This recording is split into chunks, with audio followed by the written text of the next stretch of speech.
for all your auto maintenance needs. Oil changes, brakes, shocks, tires, and even mechanical repairs such as transmissions and other engine problems. Located on the north end of Afton, that's B&H Auto, service you can ride on. Plan your next vacation to scenic Star Valley, Wyoming with a luxurious day at Kodiak Mountain Resort. Enjoy your own comfortable cabin with a soaking tub and top amenities.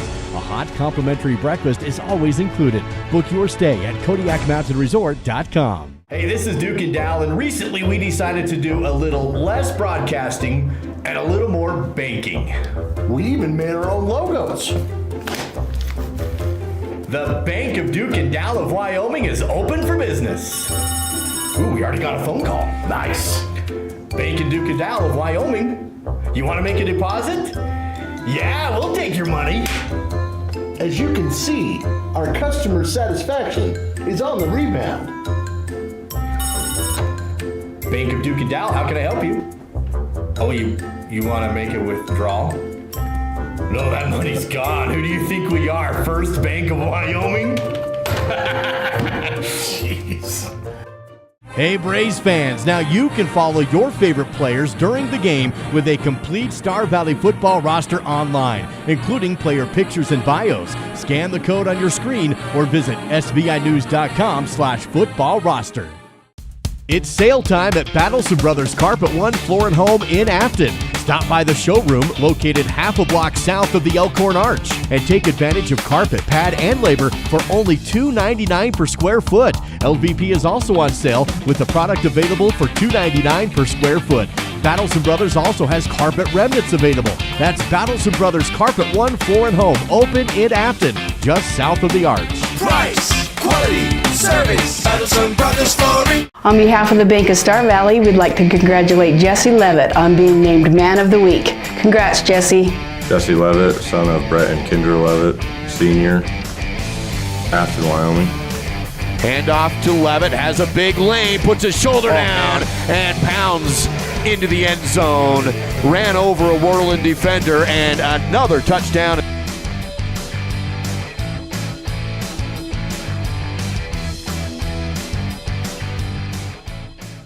We at Miles CPA love cheering on our Star Valley Braves in all their activities, from the performing arts to music, speech and debate, vocational clubs, athletics, and all other activities in which our local students participate. In fact, JR at Miles CPA was once a Skills USA leader himself. This is JR with Miles CPA from both the Afton and Alpine offices. We wish the Braves success this school year in their academics, athletics, and activities. Be the best you that you can be. Go Braves. Down at the creek, Swift Creek Trading, that is. It's not about selling hats, boots, and jeans. It's about giving back to our Valley's youth and keeping our heritage and traditions alive. When you shop at Swift Creek Trading, you help us sustain agriculture. You help us perform. You help us compete. You help us brand our own businesses. So come on down to the creek. Swift Creek Trading, that is. Where your purchase supports us. Where your purchase supports us. You know what I like about Caribou Ford? It's a quick drive. It's gorgeous, and I get what I want. I take my Caribou Ford to the Oregon Trail golf course. You know what I like about my Caribou Ford? I can check out inventory online before I go. Now that's service. You know what I like about my Caribou Ford? Satisfaction. We're Caribou Ford with top awards in the region for customer satisfaction, because we're still keeping it simple in Soda Springs.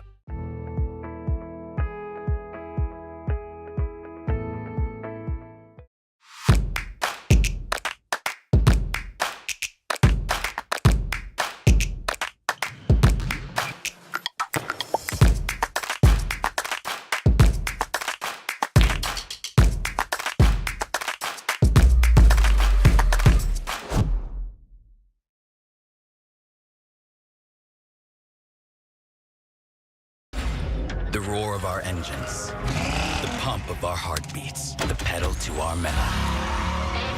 The sparks that ignite us, the pistons that push us, the passions that drive us. From the feelings that move us to the places that pull us, on the roads that unite us. Napa has America's largest network of parts and care, here to be the fuel that keeps you firing on all cylinders.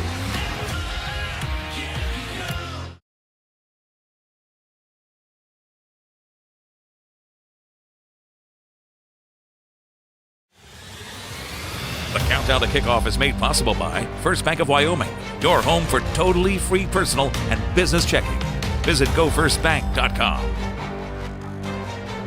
Semi-final round of Wyoming high school football tonight in the state of Wyoming, and it's the Star Valley Braves, the number 1 seed out of the West, playing host to the visiting Buffalo Bison, the number 2 seed out of the East. Winner goes to Laramie next week and a chance to play for the 3A 2023 state championship. Thanks for joining us on the SVI Sports Network. I'm Duke Dance with Dal Erickson. This is the First Bank of Wyoming countdown to kickoff. Your home for totally free checking, where free really does mean free. Visit gofirstbank.com. Braves on the field, Bison in the locker room, ready to come out in any moment to finish their warm-ups. And Dal, trip to Laramie on the line today for this game. Yep, throw away all the other stuff. I mean, we can analyze it, we can look at it, we can throw it up in a boggle thing and shake it up and trying to discern what's going to happen tonight, but you just don't know. What we do know, winner moves on, loser's season ends, and you don't want to be on one side of that. So see how these two teams get at it tonight. I expect nothing but a great conflict on the field tonight. Of course, Star Valley coming into this game after a quarterfinal win, a blowout win over visiting Worland last week. Buffalo, well, let's just say this. Not a lot of people expected them to be in this game. Most people thought Powell would be the winners in Buffalo last week in a cold, snowy game last week in Buffalo, and the Bison really put on a good show against the Powell Panthers and earned a trip in Afton tonight in this semifinal game. Well, it's a great reminder for the players. It's a great reminder for fans that you still got to go out and you got to play that game. And what we talk about during the week is all speculation. The reason Powell was the favorite is because they had been ranked as high as number 2. In fact, they were number 2 that week in the final week of the WildPreps.com Coaches and Media Poll. But somebody forgot to tell the Bison, and they were at home, and they held home field, and jumped out to a 28-0 lead last weekend. And that's why they're here today. They'd love to take another step and head to Laramie next weekend. Coach Young would like to do something different. He'd like to take his squad to Laramie next weekend. Braves and Bison in the 3A semifinals. It's all part of the First Bank of Wyoming countdown to kickoff. Coming up on our kickoff coverage, we'll have your Crimson Corner, your roundup, recap this rivalry. It's been a long time since we've had Braves and Bison. Jake will join us from the Hibbert Studios with an update on the playoff action around the state. Have your Records Watch sideline report with Bridger. Also keys to the game, national anthem, all ahead of your starters. And when we come back after this first break, I had a chance to catch up with senior number 59 Bryson Baxter coming off his touchdown game last week. It's the Star Valley Disposal Royal Flush Septic Senior Spotlight next on the SVI Sports Network.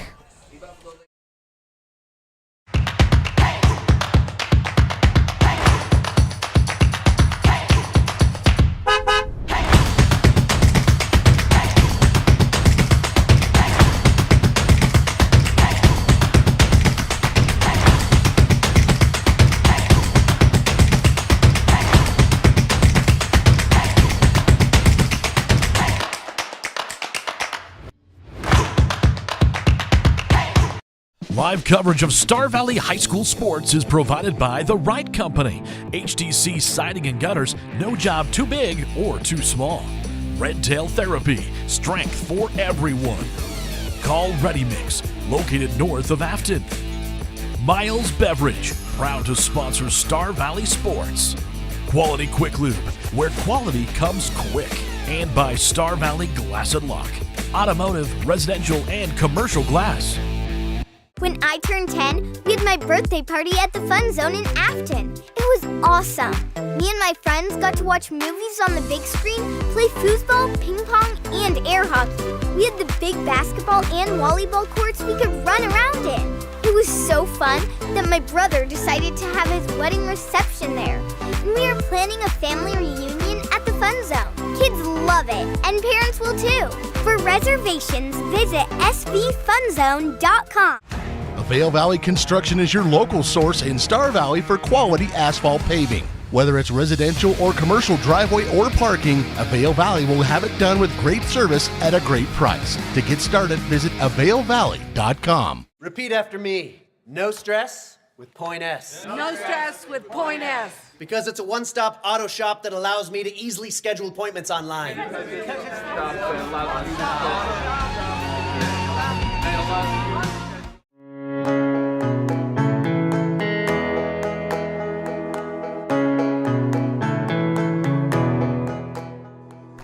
you hire Northern Title, you hire an entire team. It's not just a job. It's not just a 8 to 5 for us, you know. I think that you get that personal touch. I think that we strive for that. We're happy that your dreams are coming together, and we just want to see that transaction come together for you.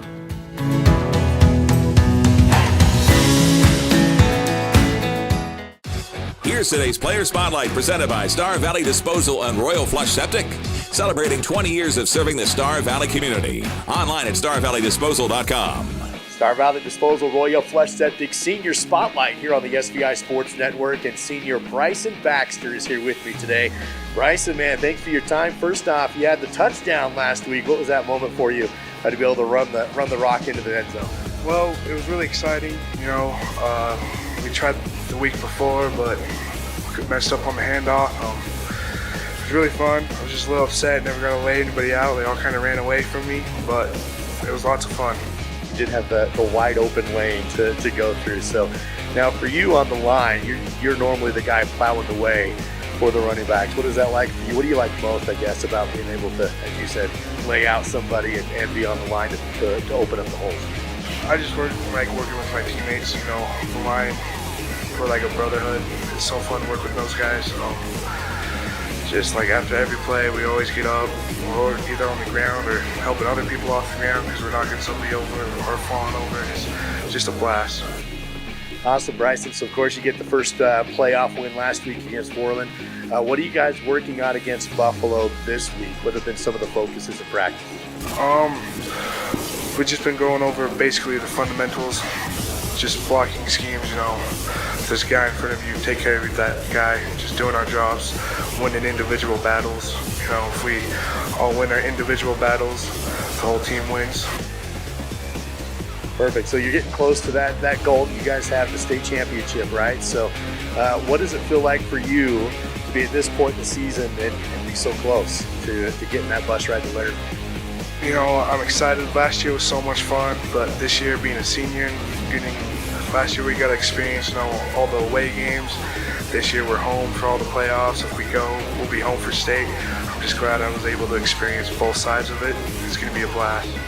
Awesome. Bryson Baxter with us today. Bryson, what do you like to do when you're not playing football? What other hobbies do you have? When I ain't playing football, I'm either fishing with the friends. That's my favorite thing to do.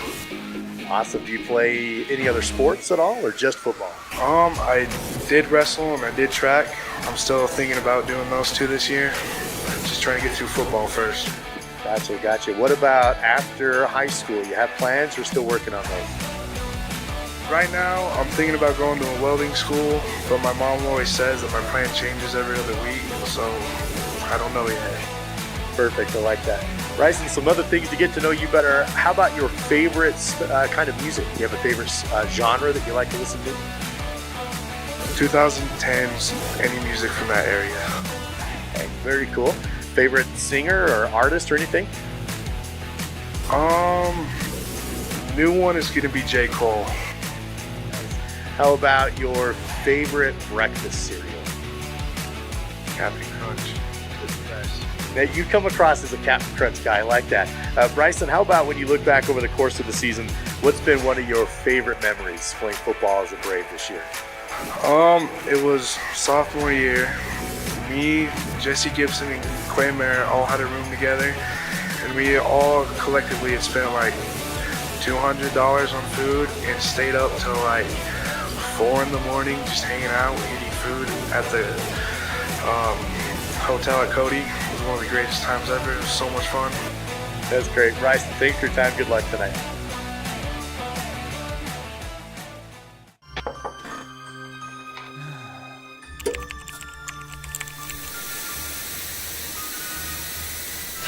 This fall, don't let your internet haunt you. Summon the Home Zone app with Experience IQ and unmask who's haunting your service. Protect all your devices this Halloween season with Home Zone, only at Silver Star.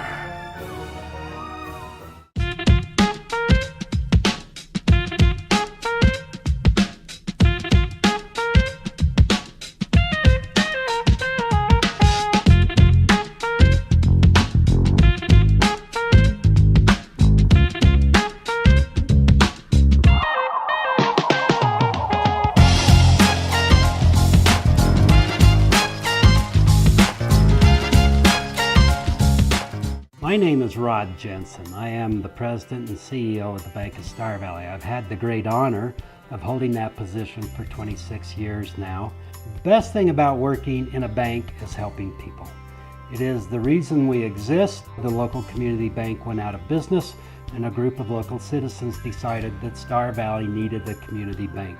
They came together, we formed the bank with the focus of helping individuals, and that is what we get to do day in, day out. Treat yourself to a luxurious staycation with a cozy cabin getaway at Kodiak Mountain Resort in Afton. Get the locals discount by using promo code SVILOCAL. Every cabin has its own oversized soaking tub, big screen TV, fireplace, and includes free breakfast. Or upgrade to the cozy couples cabin with your own jetted jacuzzi tub. Find luxury right here with a staycation at Kodiak Mountain Resort. Use promo code SVILOCAL for the locals only discount.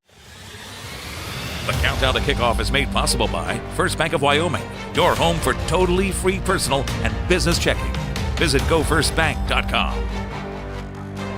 On a cloudy night in Star Valley, this is Braves football on the SVI Sports Network. Thank you for joining us for the First Bank of Wyoming countdown to kickoff as the Star Valley Braves play host to the Buffalo Bison, the number 2 seed out of the Eastern Conference for playoff action, the semifinals. Winner of this game goes to Laramie next week for the 3A state championship. They'll have a date at War Memorial Stadium in the winner of Cody and Evanston. That game kicks off at 7 o'clock later tonight. Coming up in our countdown to kickoff coverage, we'll hear from Jake Hibbard from the Hibbard studio, and he'll give us a more in-depth look at what's happening around the state of Wyoming in playoff action. Duke Dance and Dal Erickson here with you. And Dal, let's take a look at the Crimson Corner and what's happening around the Star Valley Athletics, presented by the University of Wyoming. Well, you got state volleyball taking place. Started yesterday. The Lady Braves, in fact, just tucked away their most recent matchup as they defeated Cheyenne East just a few minutes ago, 3-1, 25-17, 25-19, 26-24, and 25-21. So the Lady Braves advance to the next round of the consolation bracket, where they will face the loser of tonight's semifinal match between Thunder Basin and Kelly Walsh. And if the ladies can win that one tomorrow morning at 10:30, they would then play for third place. If not, they're headed home. But still, a nice outing today as they defeat Cheyenne East 3-1. Also, just a reminder, that winter sports season coming up, first practice, November 20th. That's a look at your Crimson Corner, brought to you by the University of Wyoming. Uncover the reason behind UW Excellence and explore what makes the University of Wyoming so great. Visit uwyo.edu to learn more. Fairly big game for the Cowboys tonight as well. They kick off in the Border War at 6 p.m. tonight. We'll keep you updated on just what's a reminder, happening there. We do have the Spur is part of the Cowboy Sports Network. You can listen to it here in Western Wyoming on the Spur. It's the roundup next and what's happening around the state. Actually, Dal will do a brief roundup because Jake's coming on right after this. So just hit it with the help of Sunrise Engineering. Well, I feel like I stole Jake's thunder last week. I didn't mean to do that, so I'm not going to give finals here. Let's just look at but some of these games have gone final, and especially in the 2A class. But you got some games getting ready to tip off. Thunder Basin and Sheridan's coming up at 6. Natrona and Cheyenne East play tomorrow. It's one of the 2 Saturday games. Got an early kickoff here, at least as compared to a lot of the matchups tonight. Buffalo here in Afton. Evanston and Cody, 7 o'clock. That is going to be a cold night in Park County. Got a couple of final scores in 2A. Jake will bring you those. I've also got some matchups between the 9-man and the 2 6-man games are all complete as well. And he'll bring those to you. That is your Sunrise Engineering Roundup. Creating solutions that work and relationships that last. Visit sunrise-eng.com. Dal with the outline, Jake with the juicy details. Let's welcome in from the Hibbard studio. Jake, what do you have on some of those matchups Al just mentioned? Well, thanks, Dal. Keeping me on my toes as always. Now, I guess better me than you. Let's go ahead and take a look at some of those scores that we do have in this game, in the games that have been happening so far. Let's see. I could pull those right highlights up. Yeah, let's start off with Lyman and Torrington. Now, this is the first quarter of a 2A semifinal matchup that Lyman was on the road for. They get in for the first score of the game to go up 6-0, but bad news for all the folks in Bridger Valley. Yeah, bad news. That was the only lead of the game for anyone in the Valley. Yeah, foreshadowing what's to come. Here, Torrington gets the go-ahead with the touchdown on the quarterback sneak. And then look at this play with a 7-6, the rollout, and then the find. Jump ball and the contact. He held it. That's a tight end holding it all the way down into the end zone. And Torrington goes away and wins that, Bighorn goes ahead and wins that one by a final of 34-14.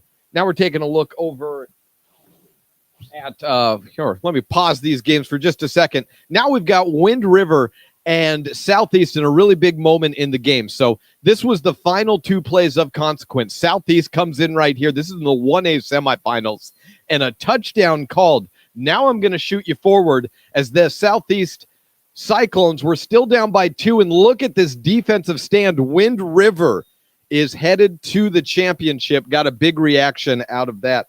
Now, out of that home fan section. Now let's go to the final clips that I was able to get. Now this is Little Snake River and DuBois. Was not able to get a final, but this was the final play here. Not able to get a scoring play, but was able to get the final play of the game. Little Snake River back in as they defeated DuBois. Now let's give you some of the scores here. With the NFHS, always a fun time getting the highlights one spot or another. But let me go ahead. I'll say hello and put it on my mug while I grab you some of the scores. That final score for Wind River, of course, 32-30 over Southeast. Now, for that six-man matchup, Little Snake River, now going for the three-peat next week, it's a 47-22 final. Burlington just went final, 80-73 over Encampment. 2A Bighorn over Lyman, as we mentioned, 34-14. Torrington over Mountain View, 25-19, was not close. Mountain View did not lead throughout that matchup. Thunder Basin and Sheridan yet to come, and a couple games yet to come on Saturday as well. We've got a big 3A matchup that I'd love to run you through a little bit at halftime, of course, with Evanston and Cody, but for now, I'll send it back to you on the field. Thank you, Jake Hibbert. A great rundown of what's already happened and what's coming up across the state of Wyoming in semifinal playoff football. It's your first Bank of Wyoming countdown to kickoff. Still to come, the national anthem in just a few. We'll have your records watch. Bridger on the sideline. Keys to the game, starters, and kickoff between the Braves and the Bisons in the 3A semifinal on the SVI Sports Network. Did you know you can manage your healthcare from anywhere? Whether you're at home, work, or on the go, our free MyChart patient portal makes it super simple to stay in the know and connected. You can request and manage appointments, renew your prescriptions, and view your test results. You can also message your care team right from MyChart. It's your healthcare all in one powerful patient portal. To sign up and get started, go to starvalleyhealth.org.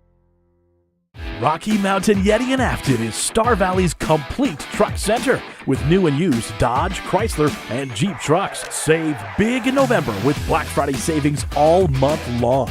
This month only at Rocky Mountain Yeti Afton. Enjoy 10 to 15% off MSRP on your next new truck. Rocky Mountain Yeti Afton also features new electric Beta motorcycles. Stop by Star Valley's Truck Center, Rocky Mountain Yeti in Afton, or visit RockyMountainYeti.group.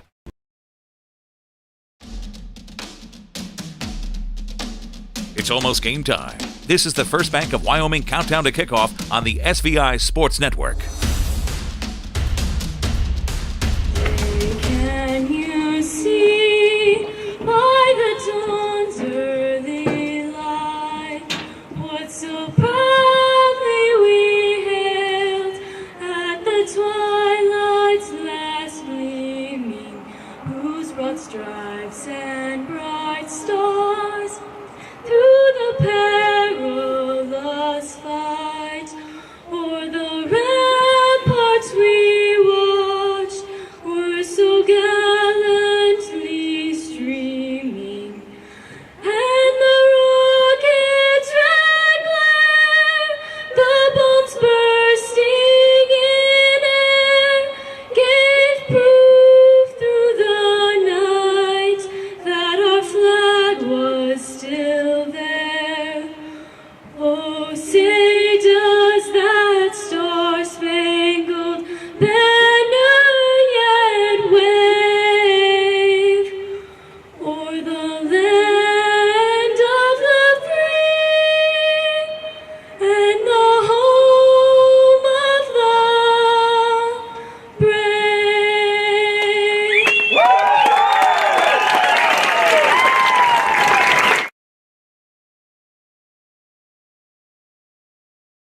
Tristan Hilton, son of Mark and Lacey Hilton, Sr., Osmond, Wyoming. Nick McClure, son of Brian and Sarah McClure, Jr., Smoot, Wyoming. Jesse Levitt, son of Brett and Kendra Levitt, Sr., Afton, Wyoming. Wyatt Wilkes, son of Cody and Andy Wilkes, Sr., Afton.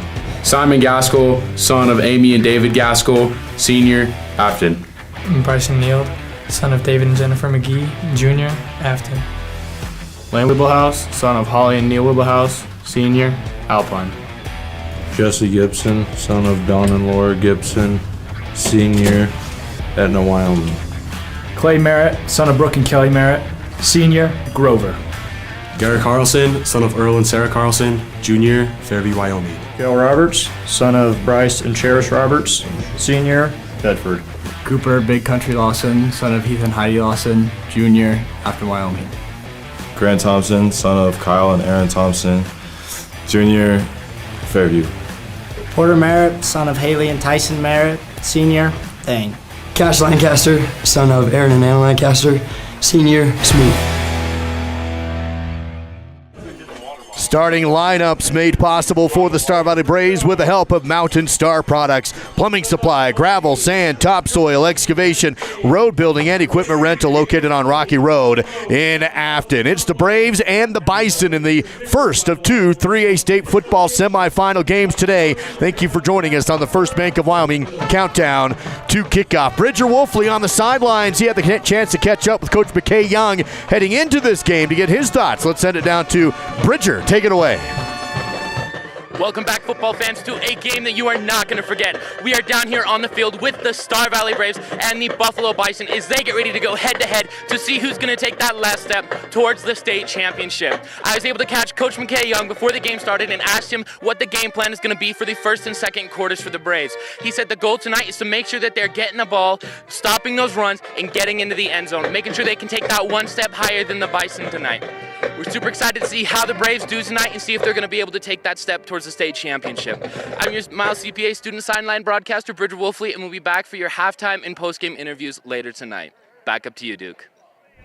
Thank you, Bridger. Great report from the Miles CPA sideline located in Afton and in Alpine. Teams on the field right now for the coin toss. Now, as they do that, let's take a look at the Records Watch presented by the Bank of Jackson Hole. Looking at the Records Watch, Jesse Levitt comes into tonight's game, 983 rushing yards.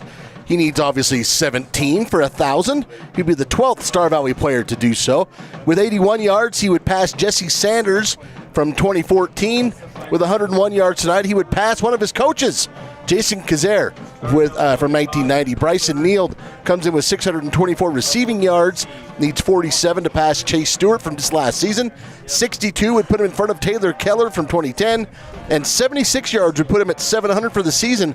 Just the fifth player at all time at Star Valley to do that. So to look at your Records Watch, brought to you by the Bank of Jackson Hole. Invested in our community. Local banking means local investments. Visit bankofjacksonhole.com. Star Valley won the toss. They elected to defer. The Bison will take the football to open up the game, so they will receive, and will receive on the north end zone. Star Valley kicking from the south end zone, and it's all part of the First Bank of Wyoming countdown to kickoff. Now let's recap the rivalry brought to you by Simplot Smoky Canyon Mine. Some great history between these two programs. The first game took place back in 1961.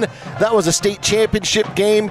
Buffalo leads the series 4-3 all time. Here in Afton, the two teams are tied. The last time they played was the 2012 quarterfinals. The Braves won that one 34-14. All previous 7 meetings have been in the postseason, including 3 in the state championship. The last time they met was 2012. The last state championship, 2005. This is the 8th meeting between the two. That's a look at your rivalry presented by Simplot Smoky Canyon Mine, bringing earth resources to life. Visit simplot.com. That's it for the First Bank of Wyoming countdown to kickoff, unless you can do keys in about 25 seconds or less. I can do it. Key number 1, find number 16, Eli Patterson leads the Bison in rushing, passing, and defensive points. The passing game needs to be aware of Huber. Zane Huber has 6 interceptions. There's a couple of the keys. All right, here we go. It's kickoff time in the semifinal game underway as Christoph will kick it to number 4, Zane Huber. He'll have a return up to the 20 and wrapped up shy of the 25-yard line And out come the Bison offense in this game. Buffalo, as you mentioned, find Eli Patterson. The offense runs through him, quarterback. He's the team's leading passer, of course, also the team's leading rusher at 92 rush yards per game, a true dual-threat quarterback at number 16. Well, and he's a triple threat, too, because I mentioned he leads the team in defensive points as well. Number 16 as this Bison, the Bison team will go as number 16 goes. In the backfield, shotgun, and a handoff up the middle to Hammond on the first play of the game. He'll come ahead near the 25-yard line, and the Bison will get about 3 yards on the first down carry. Just throwing a couple other keys out there from Rocky Mountain Yeti Duke. Key number 3 was win the trenches. It's going to be a huge key tonight, and that there is no tomorrow. That's key number 4.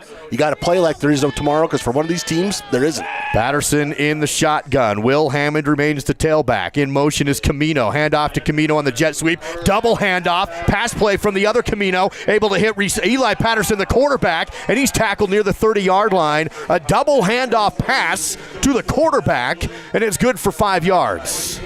Tell you what, one thing I did not realize coming into this game, the size of Eli Patterson. Look at how big and athletic 16 is.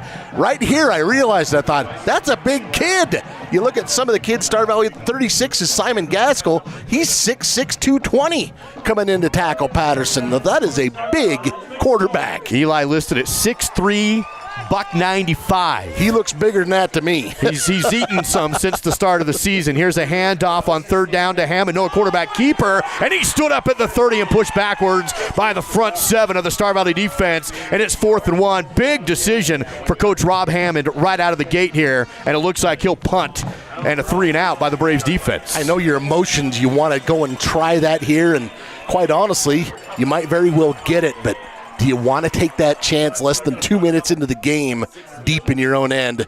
We'll see if they do any trickery. Porter Merritt deep back to return the kick, which is punted away by Hammond, almost blocked. It's going to go off the left side of his foot, take a bounce at the 40. Merritt will not come up to field it, and it will be down by the Bison near the 36-yard line. So the Braves almost get the block, but a decent punt from Hammond, and out come the Star Valley Braves. That was big country Cooper Lawson, number 78. He was extending those big old paws forward. He just about got a finger on it. Not a bad one. I love whoever brought the elk call tonight that I'm hearing on the mic. That's fantastic. 1st and 10 now for the Star Valley Braves offense. They'll come out with Smith McClure on the starting nod. Shotgun. We've seen Smith McClure sometimes start. We've seen Tristan Hilton sometimes start. McClure tonight with 2 receivers on his left side. 1st and 10 handoff to Levitt. Jesse on the right side has a little hole, but he stood up. Pyle tries to move forward near the 40-yard line. Forward progress still pushing, and finally the official blows the whistle dead at the 41-yard line. Take your pick on who was trying to stop that, but a great extra 2nd, 3rd, 4th effort from Jesse Levitt and the offensive line. Eventually Lane Rabel, number 20, I'm going to say, was kind of the main guy who got that stop, but 5 yards for Jesse to start things off. Going to be 2nd down and 5 now on their own 42-yard line for the Braves on their first drive of the half. Now Hilton under center. Here's a pitch back to Levitt. Breaks one tackle, then he's hit hard and falls forward near the first down. Took a big shot, but he does fall forward, and it will look like possible measurement. No, it is a Rocky Mountain Yeti Afton. 1st down for the Braves. Ryan Nicholas and Bryce Camino in on the stop for the Bison, and about 5 more yards on that carry, just enough to move the chains. Ball spotted up to the Star Valley 47-yard line. 9 minutes to go in the opening quarter in this 3A semifinal. Trips left side, still scoreless with Star Valley's opening drive. McClure back into quarterback in an empty backfield. Quarterback keeper from the shotgun. Ooh. And he's hit hard and brought down by Will Hammond. And Smith does fall forward to pick up 2 yards. Prototypical senior Wyoming linebacker type. Senior 5'8", 170, 180. Probably milks cows, does Hammond. That was a good stick. Of course, if you're the Bison, you don't want Smith McClure to get loose. He is the fastest player, technically, on this Star Valley team. He picks up 2 or 3 here. Levitt comes back into the game. Tight end's right side, 2 receivers on the left side. Shotgun set again for Smith McClure. Hand off to Jesse. Levitt has a good hole, and he's up to the 40. Inside Bison territory and brought down inside the 35-yard line. A Rocky Mountain Yeti Afton 1st down for Jesse Levitt. And you know what? That was a great job of blocking out here for Jesse. But watch number 4, Smith McClure. Watch him carry out this fake. I thought he had the ball. Boy, and just a great seam to work with. Jesse Levitt. No huddle offense. Hand off to Jesse again. Same play, but this time the Bison defense is ready, and Levitt's tackled for no gain at the line of scrimmage. You know, it's one of those plays where I just want to go back to that fake.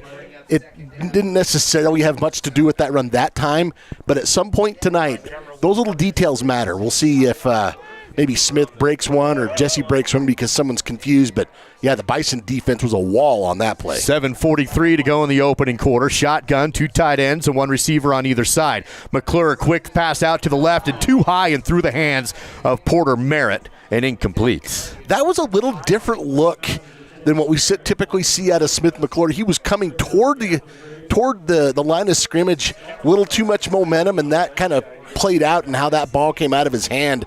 Too much on it and too high. Porter really didn't have a good shot at it. Going to be 3rd and 10 now for Star Valley. I formation with Hilton under center, Levitt the tailback. Here is a draw play to Jesse, has a big hole, defense closes, and he's hit a big tackle by Ryan Nichols. He put his shoulder down and met Levitt, which is hard to do. Nichols with a big tackle to make it 4th and 7. I was just going to say that is no easy task to take down Jesse Levitt, and he had a lot of room. That was a picture-perfect tackle. Put his head across the body. That doesn't get much better than that. Of course, the ball at the 30 or the 29, this is go-for-it spot for Coach Young usually. We'll at least see if he can, if the cadence causes an issue. He goes spread formation, shotgun, 5 receivers. Smith McClure takes a quarterback draw up the middle, flag on the play. Smith falls, he's short of the yard to gain. Will not be a first down. A flag likely on the offense, which will be declined. It's going to be Bison football. Yeah, a bit of a stumble. It ends up being kind of a bit of a moot point. As you mentioned, Smith is going to be 2 yards short. So he'll be credited for the 3-yard gain, but that's a turnover on downs, and the Bison defense holds. So Buffalo, their offense goes 3 and out. Star Valley's offense on the ensuing possession turns it over on downs 9 yards away, 5 yards away from the red zone, and the Bison take back over. Still 0-0, 6:52 to go in the first on the Bank of Star Valley scoreboard. And the Braves did get a couple of first downs, but ultimately turned away. Here's Eli Patterson again in the shotgun. To his left hip is Will Hammond. 1 receiver on either side. Hand off to Hammond, and he has a hole, but he's hit and brought down by, guess who, Jaden Crook, who's back in the game after a jaw injury in the Cody matchup. He hasn't played defense since then, and he makes a big stick there. Well, Jaden was having an all-state caliber season, especially on defense, but he plays all 3 phases. Man, that has got to feel so good. Look at him come in and make the contact. You know, you got to be a little nervous, especially if you're mama and papa hoops, but that's got to feel pretty good right there. So Jaden Crook back in the game, and the strong safety lined up to the slot right. Ball tipped on the pass, and Big Country gets into the backfield and tips the ball for an incompletion. You know, when you're 6'6", 260 pounds, he's able to push his man in, and that's what the coaches try and get you to do. If you're not going to get to the quarterback, then you try and get into the passing lane. 78 gets his hands up, and now you got 3rd and long for the Bison. 10 yards to go to convert from their own 26-yard line. 3rd and 10 from 6:14 to go in the first quarter. Patterson in the shotgun, loses the snap, picks up the loose ball and throws it away. Does have a receiver who dives, makes the catch, but out of bounds, incomplete. Somehow found Zane Huber down the sideline, and what an effort by Eli Patterson. And what an effort by Zane Huber. My goodness. That was within about a foot of being a conversion, not just a catch, but a conversion. Johnny on the spot here for Eli Patterson, avoiding, man, great camera work by our crew. Tell you what, you can see why Eli Patterson does so many things for this Bison crew. But as it is, an incompletion, and the Bison go 3 and out again. The punt is away. Returnable for Star Valley's Bailey Calgren. Makes one man miss, can't get through the second, and Bailey's going to be held to about a 5-yard return. Puts Star Valley again with pretty decent field position up to around the 42, 43-yard line. Again, good tackling here, though. And this reminds me, you know, early on in my career, Star Valley played Buffalo quite often. It's the way that it worked out. And the Bison were always extremely well coached. They always hit hard. They always tackled really well, and that's the kind of team we're seeing here early out of the gate. The Braves able to move the ball in their first possession and see what possession 2 brings. Smith McClure back in to start this drive from his own 41-yard line. 5:55 to go in the opening quarter of play. McClure will throw, looks right, pump fakes, nobody open, flushed out to the right, now throws down the field, caught by Weeblehouse, who is hit and knocked out of bounds after about an 8-yard gain just shy of the 50. Well, Smith McClure had all day to make his decision here. In fact, it's almost like he had an embarrassment of choices to do what he's going to do. He eventually settles on Lane Weeblehouse for 8 yards. Sets up 2nd and 2 from their own 49-yard line. 5:48 to go here in the opening quarter. Still 0-0. Star Valley's second possession of the game. They turned it over on downs inside the 30 on the first possession. Hard count, now takes it. McClure in the shotgun, throws in the middle. Caught by Gaskell. He is hit hard, but holds on to the ball and has the Rocky Mountain Yeti Afton first down. The big hit came up from Bryce Camino, who's slow to get up, but the Braves moved the ball, and Camino's on his feet. This was Grant Thompson here in the backfield. A little bit of a wrinkle, as we always talk about Coach Young. His offense always has little wrinkles. And then you got Gaskell coming out of the tight end off the end and finding an empty spot in the zone for a gain of 13. 1st and 10 for the Braves inside Bison territory. 5 receivers. McClure comes to the out route, caught by Bryson Neild, who can't shake the tackler, but he does get positive yards across the 35 down to about the 33-yard line. It's going to be a gain of roughly 5 on the play. 5:14 to go in the opening quarter, and the Braves marching down the field through the air this time. And for Buffalo, you might be looking at that going, wasn't that a carry? That is a little pitch and catch. 2nd down, just a little out route from Neild on the receiver. Here's the handoff to Jesse. Up the sideline, breaks a tackle, and then steps out of bounds near the 25. They say he steps out at the 24. And Levitt, another Rocky Mountain Yeti Afton first down. And they're actually going to spot him all the way up to the 23. So a good gain there from Jesse Levitt. 1st and 10.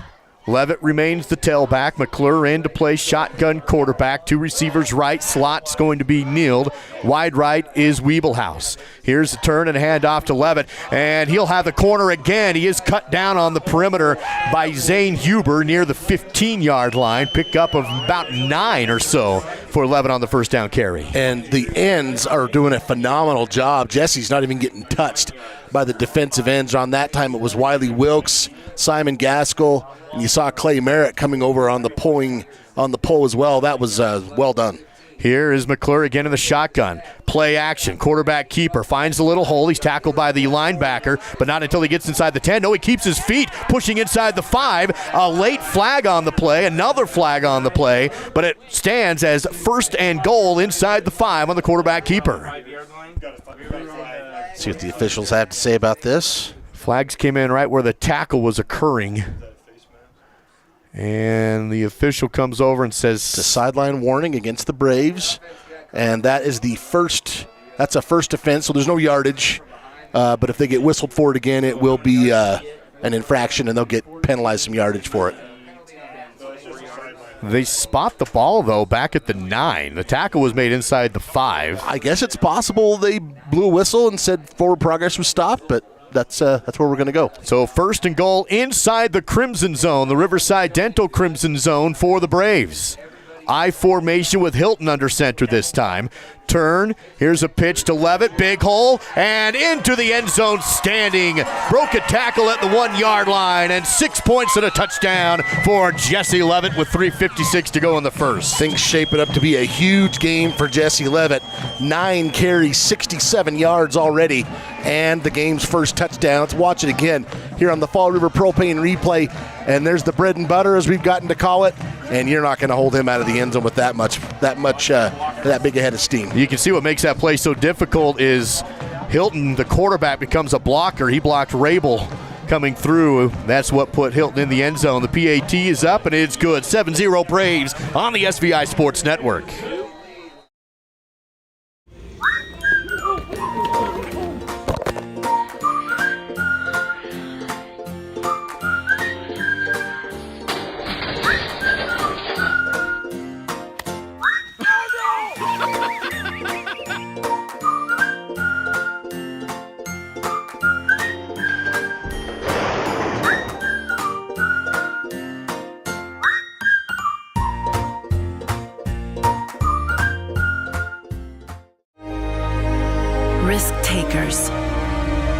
adventure seekers, optimists, authentic people with the fire in their belly and greatness in their hearts. You'll find them here, in a place where the spirit of the cowboy lives and thrives. I am a cowboy. I am a cowboy. Soy vaquera. The world needs more cowboys. You're watching Star Valley High School football on the SVI Sports Network. Good mix of ground and air on that drive for the Braves as they get into the end zone with the help of Jesse Levitt and a deep Kristoff kickoff. Bueller with another PAT. That one was 3/4 away into the back of the end zone. It's going to be 1st and 10 from the 20 now for the Buffalo Bison, who have been back-to-back 3-and-outs. Not exactly balmy out there either. It's, of course, if you're Buffalo, you're thinking you guys are wusses out here this week. Their field, the Bison Bowl, looked absolutely frigid last week. Yes, it did. We got about a kickoff about 45 degrees here, and as we keep moving, it'll be a little colder than that. But as you pointed out, Duke, thank goodness it's a dry cold. That it is, and a little sunshine poking through the clouds here tonight with Eli Patterson in the shotgun once again for the Bison. Eli with the handoff, hit in the backfield and dropped before a tackle for loss. And Cooper Lawson already off to a great start in the game. There's just nowhere to go on that one. In fact, the TFL, the tackle for loss, Cooper Lawson was in the backfield. Watch big 78 as you see him blow this play up. Off a double team. Yeah, it doesn't matter. If you got a nickname like Big Country, you got to shed double teams, and he did right there. 2nd and 13, now inside their own 20 for the Bison. Coming off their win over the Powell Panthers. Here's a screenplay caught by Hammond. He's running it, hit hard, and dropped at the 30. A combo tackle from Jaden Crook and Grant Thompson. There's a lot of heat in those hits from those two. Yeah, that was well done there. Those two guys have combined for a lot of tackles. Not recently, as you mentioned, Jaden's been out of the lineup, but man, he looks just fine, huh? He looks ready to play. I would say that. I'm sure he's been chomping at the bit, and we didn't expect him to be back at all, even this season. At all. So for him to be here is just fantastic. Here we go, 3rd and 9, another 3rd and long. Here's a pitch forward ahead. Trying to get the outside is Camino, and he can't get there. Tackle for loss in the backfield from Simon Gaskell. Read the play perfectly, stayed home on assignment, and 4th and long for the Buffalo Bison. That's a big loss right there. In fact, about almost 7 yards. And Hammond, he's a fast enough guy. He's going to make a lot of guys miss, but the pursuit was there. And once you put your foot and stop, Simon's not going to be dissuaded from that tackle. Punting from inside the 5, almost blocked again, but able to get it away, fieldable and returnable, and then slipping and falling is Bailey Calgren. He knew he had a lot of room to work with. He's a great returner, but that time his feet just went out from under him. The turf monster got him, as they used to say. So he'll be downed after no return at the 45-yard line. It looks like is where they'll spot the ball. 1st and 10 for the Braves, up 7-0, 2:05 to go in the first quarter. It was a fantastic last possession for the Braves in that first quarter. In the first quarter so far, 99 yards of offense for Star Valley, most of it on the legs of Jesse Levitt. 1st and 10 from their own 45. McClure, empty backfield, 5 receivers. Looks right, throws right, caught by Merritt. He'll be hit and brought down near the 5-yard line. Flag on the play. Merritt's pushed all the way back to the 45, but forward progress puts him just across the 50, pending the yellow marker. It's about a 6-yard gain if it stands. I don't know that it's going to. Flag came in right where the catch was made. It's going to be an ineligible man downfield against the offense, so that will come back. First penalty of the game against either team. Here's a look at it on the Fall River Propane replay, and yeah, you can see well downfield blocking. Yeah, what that is, folks, if you're wondering, when you got these short passes, it usually happens on a screen. When the lineman is downfield, that is ineligible. And you saw one of the linemen, he was 5 yards downfield. The official's right there to see it. Minute 47 to go. Here's a quarterback keeper from McClure. Good blocking, but then runs into a Bison wall. And he's going to be dropped for just a gain of 3 to make it 2nd and 12. Lane Rabel, number 20, right there to lead the pack. And as you mentioned, Duke's to 3-yard gain, and Braves still trying to chisel off that initial penalty yardage. 1:23 to play in the first quarter. 3 receivers to the right side. Smith McClure again in the shotgun. Takes a snap, looks right. Steps up, fires downfield, and miscommunication. I think he was maybe trying to go towards Weeblehouse, but it was a little outside, maybe looking for the comeback from Cash Lancaster. Just hits right in the middle of empty space. Yeah, that's what I was just going to say. I don't know if Cash was supposed to come back or if Lane was supposed to go out. Neither one of them happened. And as guys, all you have to do is slap the hand, and now you know you've had your conversation. You're all done. That's right. The best thing about being a guy.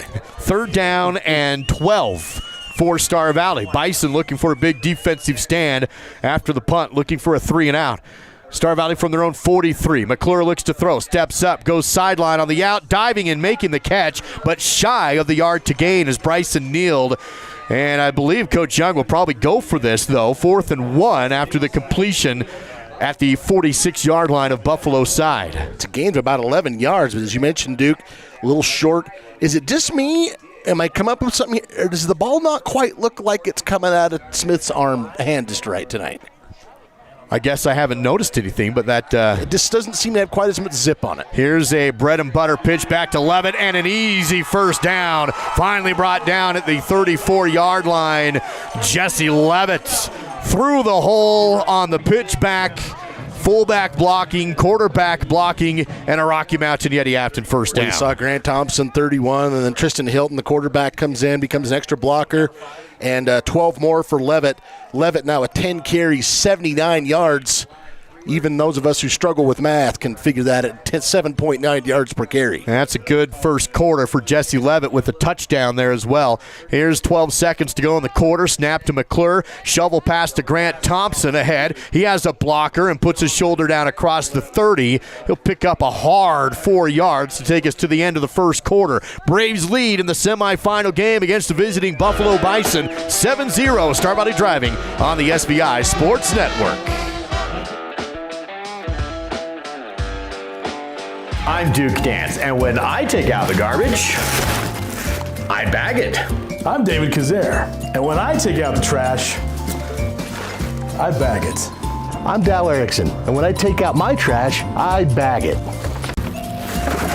Star Valley Disposal appreciates all their customers, especially those that bag their garbage. Remember that even with just a little wind, loose trash can be sent flying all over the place. Visit StarValleyDisposal.com. Simplot Smoky Canyon Mine is proud to be a large part of the Star Valley community. The mine supports local families with jobs and opportunities. Smoky Canyon Mine is a major supporter of community projects. Not to mention the phosphate ore that comes from the mine helps farmers and ranchers around the nation put high-quality products on your kitchen table. Simplot Smoky Canyon Mine, bringing Earth's resources to life. To learn more, visit simplot.com. You're watching Star Valley High School football on the SVI Sports Network.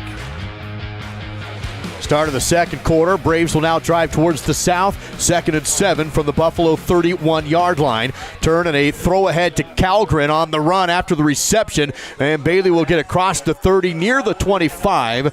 See where they spot it, probably about the 26. He'll be shy of the first down by about 2 yards to go. We'll call it about 8, as you said, Duke. Right now, Smith McClure starting the game 6 of 8, 49 yards through the air.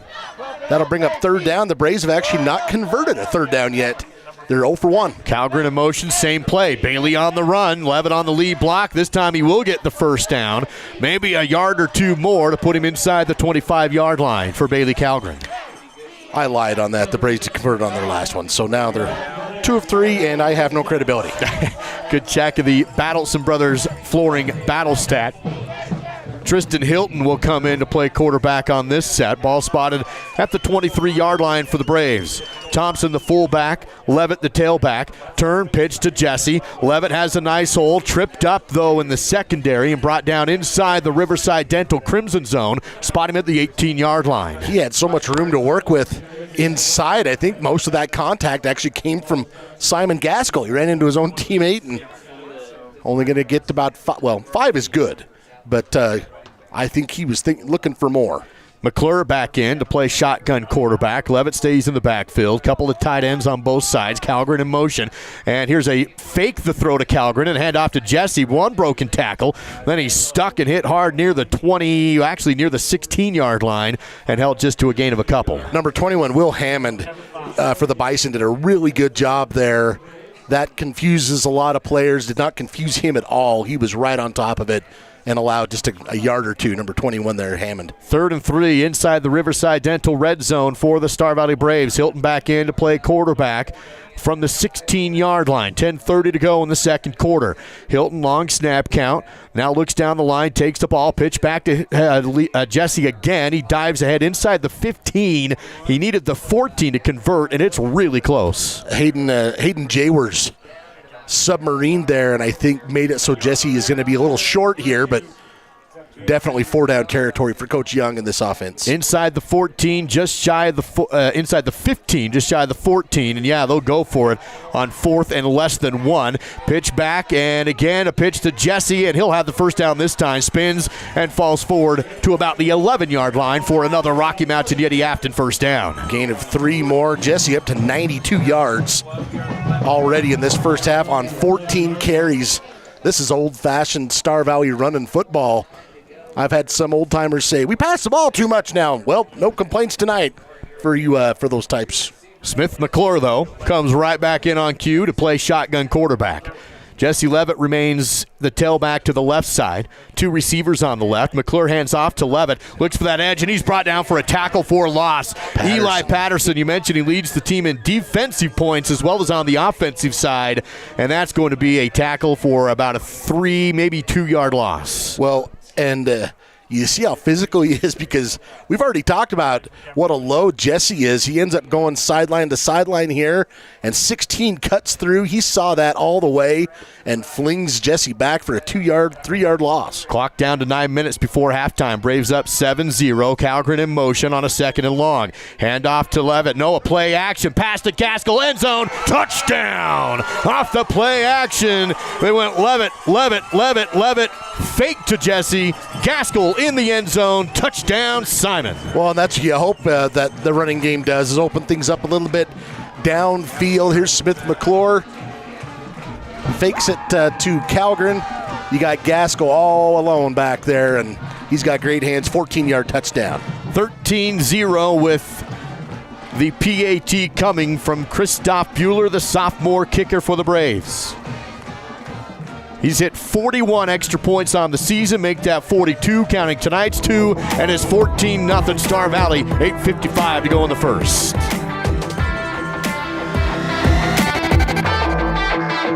Hi, Lynn Call from Star Valley. Recently, I took my dog to Dances with Dogs with Carrie Dance.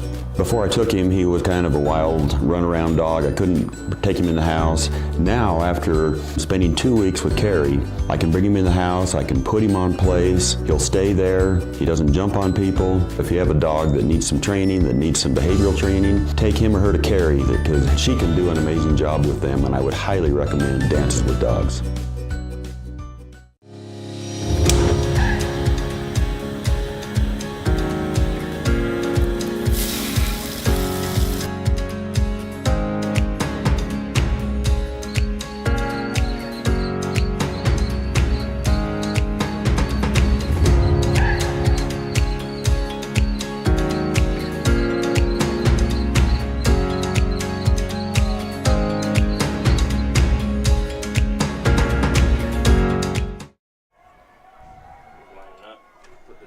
Here's the ensuing kickoff from Christoph, and he'll boot this one deep again.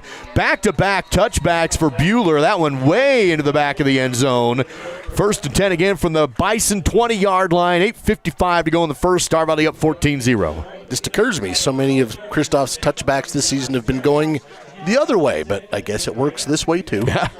That it does on a chilly November night. Not as chilly as last week was. Contrary to what some folks think about driving to Afton, it is the same distance, both directions. Here is the 1st and 10 for the Bison. And I don't think they've had a first down yet. I don't think they have. They've only got 3 yards of offense. Their offense has got to come out, string some things together here to keep this game within Patterson, quick throw out to Hubert, and Hubert does get a handful of yards on the wide receiver screen. Star Valley saw that play about 87 times last week against Worland, it felt like, and that's good for 4 yards. But if you're the Bison, on the stat sheet, you've been dominated. The Braves, 165 yards, you have 3. But on the scoreboard, it's still just 2 scores. You get something going here, you get some points on the board, you get a little confidence on offense.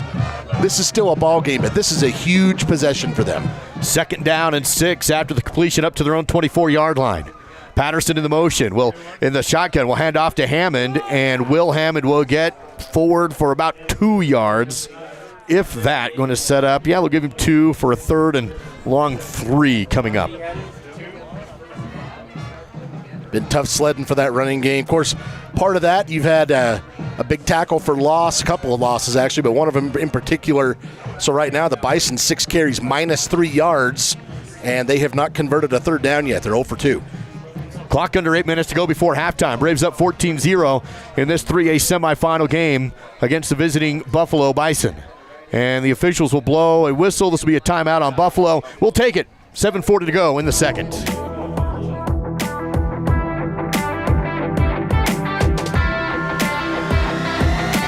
LCSD2's Transportation Department is now hiring route and activity drivers. The route driver is 7 hours per school day with medical, dental, and vision benefits, paid leave, and the Wyoming retirement system, while the activity driver is full-time, 40 hours per week, mostly on weekends, including medical, dental, and vision benefits, paid leave, and the Wyoming retirement system. The bus aide is 5 hours per school day, $16 per hour with paid training. Visit lcsd2.org for details and to apply. That's lcsd2.org.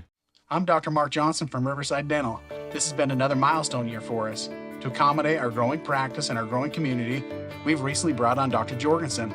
His addition to our team has allowed us to expand our hours to include Fridays, making us more available than ever before. Here at Riverside, we provide a full range of dental services, including dental implants, wisdom teeth removal, same-day crowns, root canals, and pediatric dentistry. Come join our Riverside family as we help you on your journey to a healthier smile.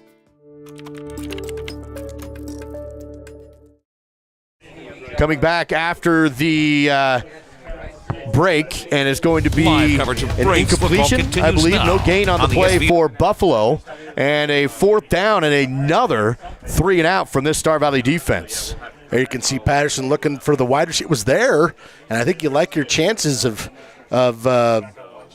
number 9 having a chance to make his guy miss, but didn't happen. Going to be fielded here by... This is Porter, and Merritt's going to be tackled inside the 40 on the return. It's going to be pretty good field position again for the Braves, though, after the 3 and outs on the Buffalo Bison offense. Star Valley just shy of the 40-yard line again. A couple of juniors in on that special teams tackle. You can see number 40, Thomas Wonka, and also number 55, Carter Zink, in there making that stop. And the Braves, though, will have good field position here on their own 38. Star Valley scored on their last 2 possessions to make it 14-0. They'll have 1st and 10 from their own 38-yard line. 7:24 to go in the game. Flanked out wide left is going to be Lane Wiebelhaus. Bryson Nild in the slot that side. 2 tight ends on the right.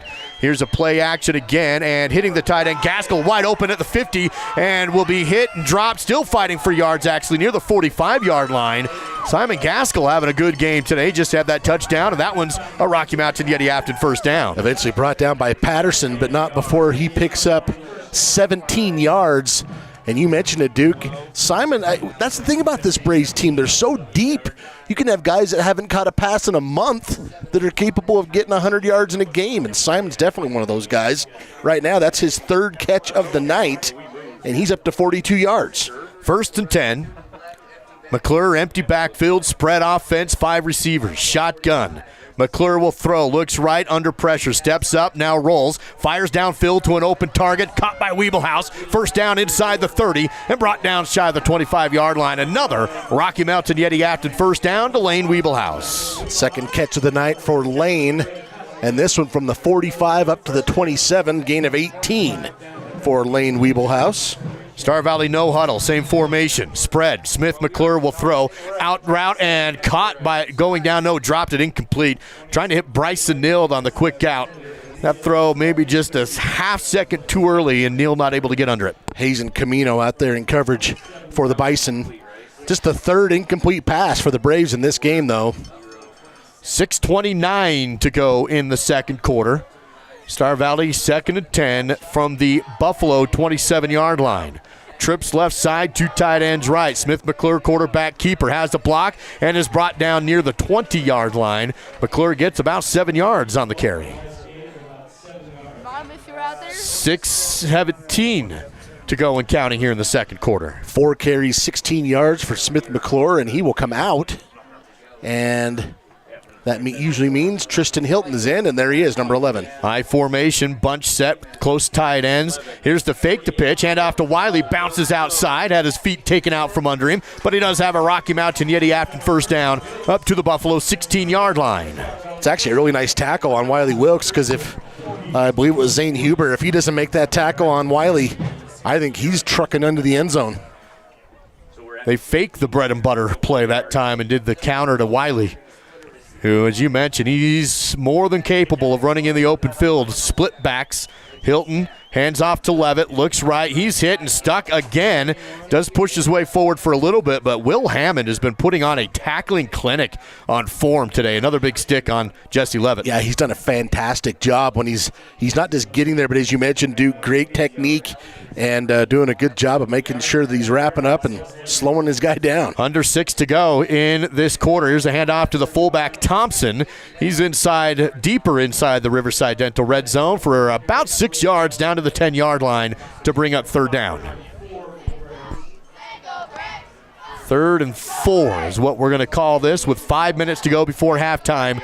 Braves threatening to take a 3-touchdown lead. Thompson fullback, Levitt tailback. And Thompson would be a starting running back for virtually any other team. Pass to Levitt. Works around off the spin move inside the 7 down to the 6. That will be enough for a Rocky Mountain Yeti Afton first down, and it's 1st and goal from the 6-yard line for the Braves offense. That is already carry number 17 for Jesse Levitt. They are feeding him. Clock down to 4:38 to go in this quarter of play. Smith McClure back in the game. Flanked wide left will be Bailey Calgren this time with Levitt in the backfield. Wiebelhaus playing in tight on the right. Calgren in motion. Throw ahead to Bailey. Looks for the edge. He's inside the 5, brought down shy of the goal line. Bailey near the 2 or 3-yard line.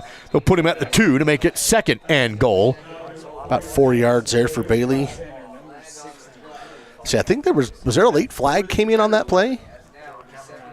Officials are huddling up. I don't see any flag. I thought I heard a whistle, but you never know in this type of environment. See, the ball spotted down to the 1-yard line. Yeah, kind of a gain of 5. And we do get something. Yeah, there was a flag. After the play was over, personal foul against the Bison. Well, you see where the ball is. You can say half the distance if you want, but what's that, 1.5 inches? 4:14 to go, timeout by Buffalo. We'll take it in 60 on the SVI Sports Network. I'm Dr. Mark Johnson from Riverside Dental. This has been another milestone year for us. To accommodate our growing practice and our growing community, we've recently brought on Dr. Jorgensen. His addition to our team has allowed us to expand our hours to include Fridays, making us more available than ever before. Here at Riverside, we provide a full range of dental services, including dental implants, wisdom teeth removal, same-day crowns, root canals, and pediatric dentistry. Come join our Riverside family as we help you on your journey to a healthier smile. B&H Auto is your local source for all your auto maintenance needs. Oil changes, brakes, shocks, tires, and even mechanical repairs such as transmissions and other engine problems. Located on the north end of Afton, that's B&H Auto, service you can ride on. After the Buffalo timeout, it's 1st and goal. The penalty didn't use much yardage because of the distance, but it did give Star Valley a new set of downs. Quarterback keeper Tristan Hilton looks for the end zone and has the end zone. Braves score with 4:09 to go. Yes, sir. Tristan Hilton on the touchdown. Touchdown number 9 on the season for Tristan Hilton, and they've all been pretty much like that one.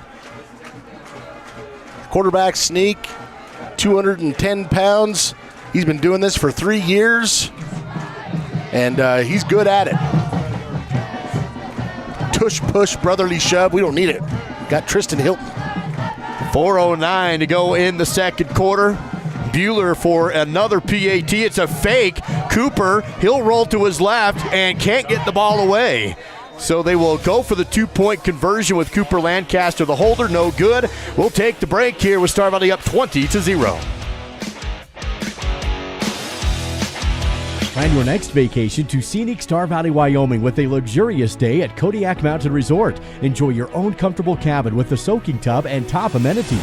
A hot complimentary breakfast is always included. Book your stay at KodiakMountainResort.com. Hey, this is Duke and Dal, and recently we decided to do a little less broadcasting. Hey Braves fans, now you can follow your favorite players during the game with a complete Star Valley football roster online, including player pictures and bios. Scan the code on your screen or visit svinews.com/football roster.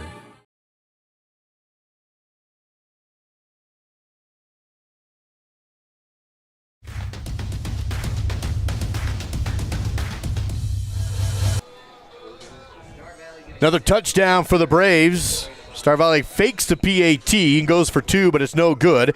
Ensuing kickoff from Kristoff will be high and shorter this time. Fielded off the bounce inside the 15-yard line by Huber, and he comes up near the 25, and he stood up and pushed backwards. Get a forward progress to about the 26-yard line. And we'll see what the Buffalo Bison can do here on offense. Coach Merritt's defense for the Braves has pitched all 3 and out so far in this game. Yeah, 9 yards. 9 yards of offense for the Bison in this game to this point, and you're just looking for anything. You're looking for a first down.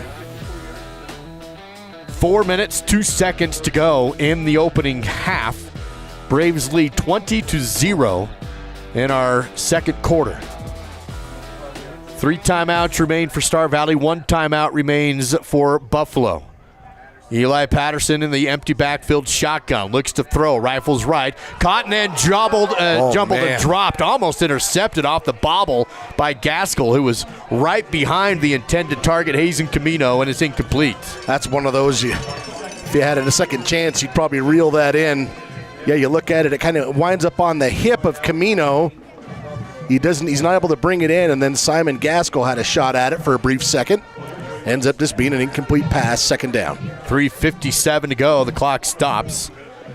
Simon's had a heck of a game, though. On defense, you've called his name several times. He's also got 3 catches for 42 yards and a touchdown on offense. 2nd and 10, now from their own 26-yard line. Eli Patterson, low snap, picks it up. Pitch ahead to Hammond. He gets positive yards before he's tackled by Star Valley at the 29-yard line, gain of 3. Clay Merritt, Grant Thompson. I'm a big fan of the shovel pass. I know I say it all the time, but there's just so little downside to it. If you used it 10 times a game, I think it's fine. By the way, Clay Merritt's mic'd up tonight. Cool. So we'll have a mic'd up segment from 57 next week in the trenches with the All-State linemen. Their mic'd up segment on SVI. 3rd and 7, 3:20 to go in the first half. Bison. Eli Patterson in the shotgun. Looks to his left, now back to his right. Flushed out, runs. Will have the first down. Brought down near the 40, about the 41-yard line. Patterson decides to keep it, and it's a first down for Buffalo. And the first conversion of the night for the Bison. Patterson gets it with his legs. Clock is rolling down to 3:03 to go in the half. Problems with chains on the other side. They're trying to move the chains, and a couple players running into him, trying to come on the field. Now they're set. Ball right at the 40, 1st and 10. That's an 11-yard gain for Eli Patterson. Easily the biggest gain of the night for the Bison, and maybe that'll open some things up. Patterson, shotgun set once again. He'll just the swing pass left side to Camino. Has the hole, and off to the race up the sideline. 40, 30, diving his Weeblehouse, can't get him. 5, touchdown. Bryce Camino takes the wide receiver screen, 60 yards up the left sideline, and the Bison are on the board with 2:32 to go in the first half. And there were 2 Braves coming in to try and make the tackle, and they weren't able to do so here on this screen. If you watch on the bottom of your screen, they get it out to Bryce Camino.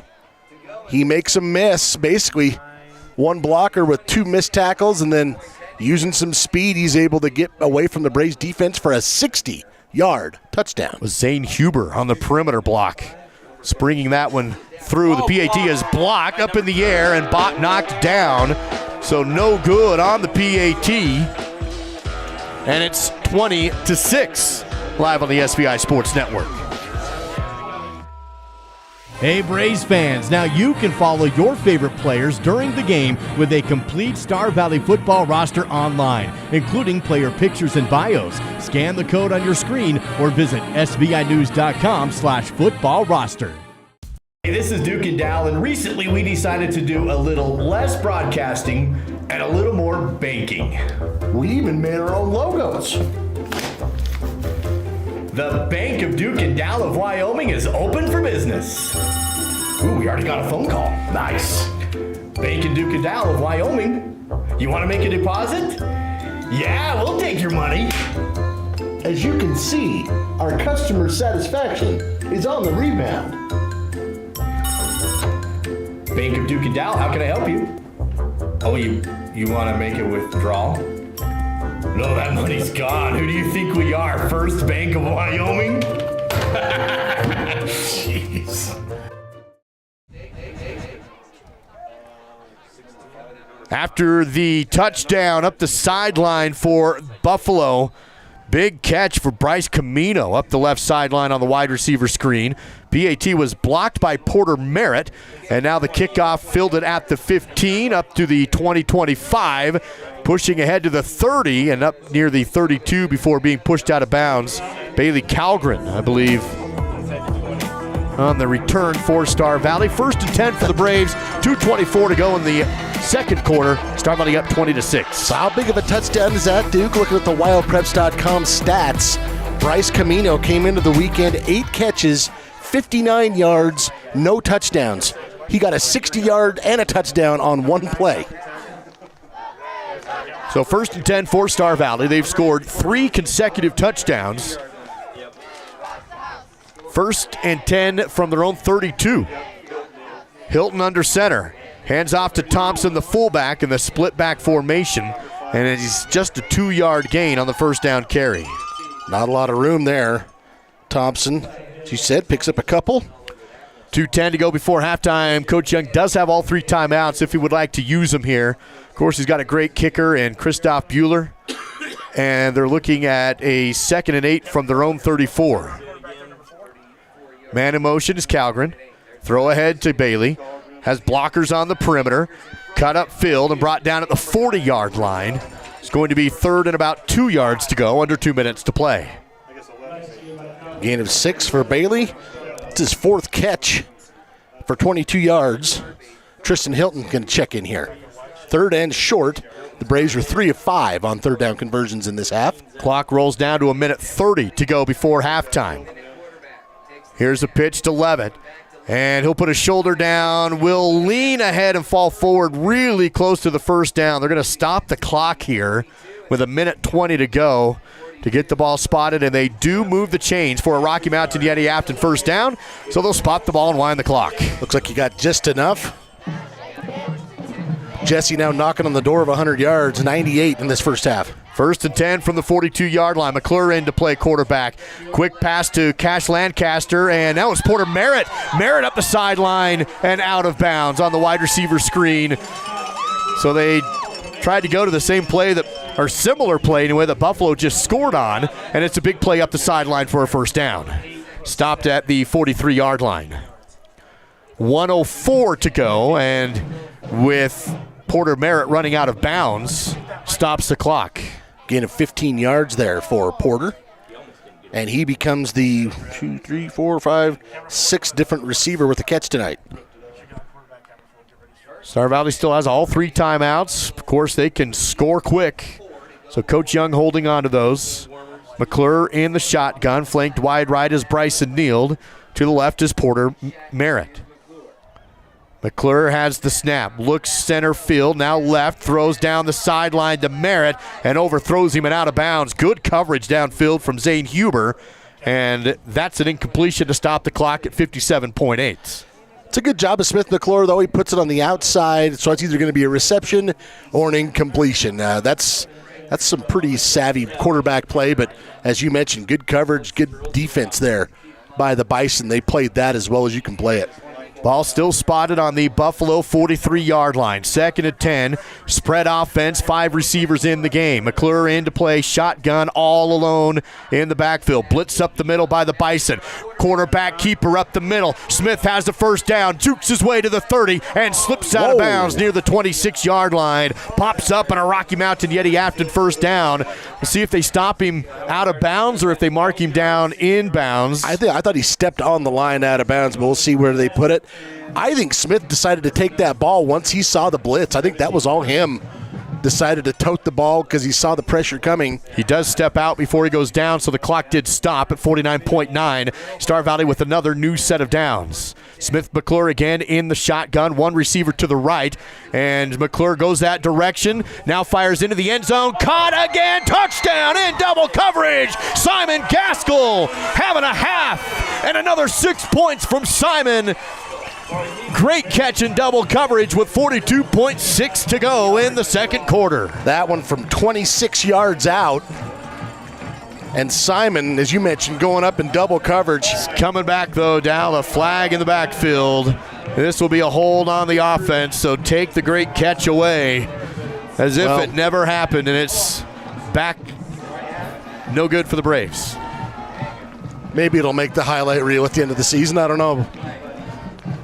Penalty on the Braves, as you mentioned, Duke will wipe this one off the board, but pretty pass, pretty catch, just not going to result in any points. So instead of a touchdown, it's a big penalty. It's going to push Star Valley back 10 yards, 1st and 20, all the way back to the 36-yard line. This time you have Bryson Neal lined up wide to the right, 3 receivers to the left. Thompson in the backfield with McClure in the shotgun. Smith looks for the pitch, but it's not there. Has to run, and he's tackled for loss. Back to the 40-yard line. The clock is rolling. Tackled in bounds. Coach Young calls the timeout to stop the clock. And down to 33 seconds to go. We'll take the timeout back in 30 seconds on SVI.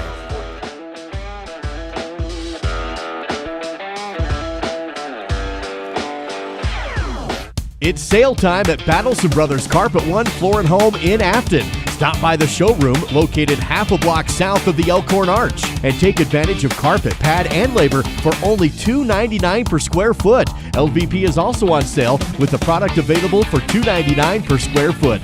Battleson Brothers also has carpet remnants available. That's Battleson Brothers Carpet One Floor and Home, open in Afton, just south of the Arch. Price, quality, service, Battleson Brothers Flooring. It's the SVI Sports Network with Duke and Dow and live coverage of Star Valley football.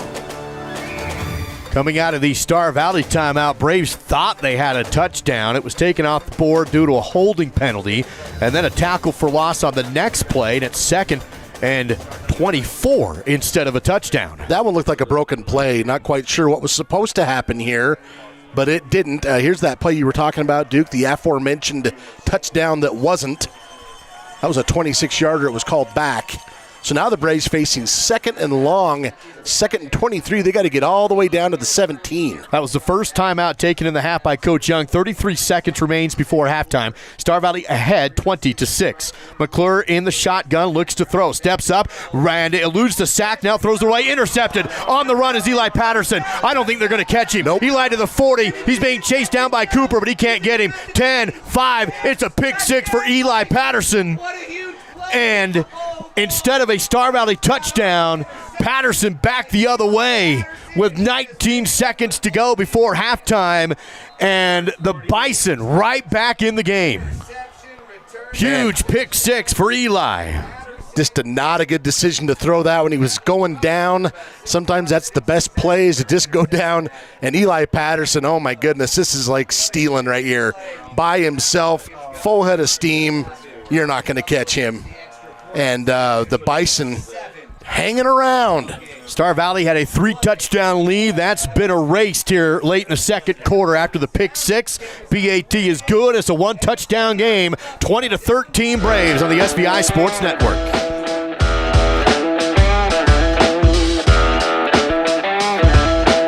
On behalf of the Bank of Star Valley, we'd like to congratulate Jesse Levitt on being named Man of the Week. Congrats, Jesse. Jesse Levitt, son of Brett and Kendra Levitt, Sr., Afton, Wyoming. Handoff to Levitt, has a big lane, puts his shoulder down, and pounds into the end zone. Ran over a whirling defender, and another touchdown.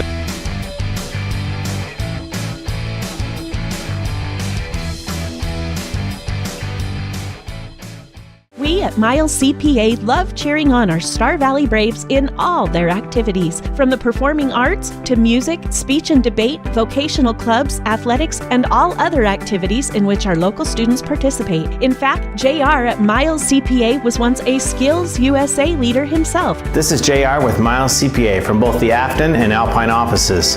We wish the Braves success this school year in their academics, athletics, and activities. Be the best you that you can be. Go Braves. Pick 6 for Eli Patterson. Now the ensuing kick is a squib kick.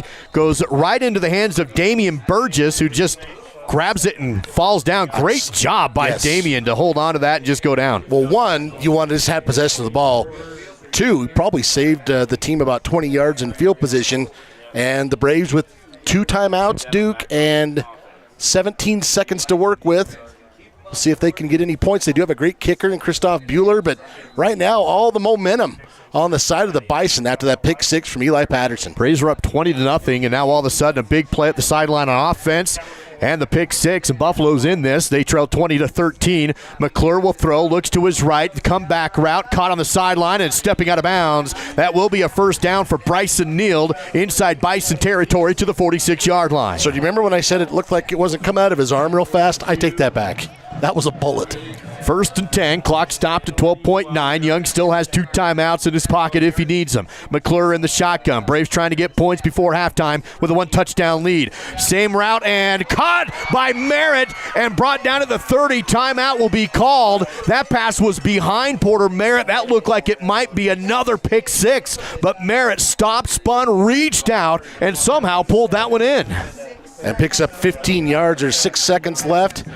Oh, that was coming back the other way. That would have been another pick 6. Well, Huber was looking to the house, and Merritt just saved it. I was mentioning in the pregame, Huber leads this team in interceptions. He has 6 on the season, so yeah, he would have known what to do with it.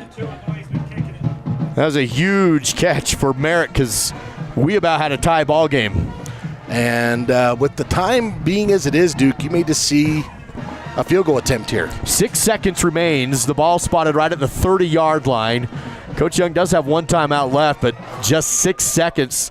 So this would be about a 47-yarder should they attempt to kick. Part of the issue is you'd be counting on everything going just right in terms of calling a timeout, the official seeing the timeout, getting the timeout, but it looks like they're going to gamble. Yeah, 47-yarder, good as Christoph is, still a 47-yarder. So they are going to go for it here. They do have the lead late in the half, and Smith McClure remains on the field with 6 seconds before halftime. We'll see if they try to get just a couple more yards or if they go deep. McClure looks like he's going deep, fires end zone, looks down the field, up for grabs, knocked away and incomplete. Was trying to get Bryson Neild, but it is no good. Great defense, knocked away by Hazen Camino, and that's the half. Looking at it again here on the Fall River Propane replay, Bryson had a shot. You just got to give Camino credit. I think he ripped it out of there. So Buffalo going to go into their locker room with a lot of momentum and some positivity as they trailed 20-0, but now it's 2014. It's your Star Valley Health halftime show and a great first half of football in the 3A semifinal game. Star Valley 20, Buffalo 13 on the SVI Sports Network.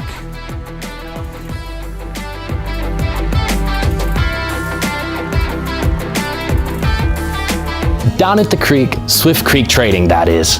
It's not about selling hats, boots, and jeans. It's about giving back to our Valley's youth and keeping our heritage and traditions alive. When you shop at Swift Creek Trading, you help us sustain agriculture. You help us perform. You help us compete. You help us brand our own businesses. So come on down to the creek. Swift Creek Trading, that is. Where your purchase supports us. Where your purchase supports us. You know what I like about Caribou Ford? It's a quick drive. It's gorgeous, and I get what I want. I take my Caribou Ford to the Oregon Trail golf course.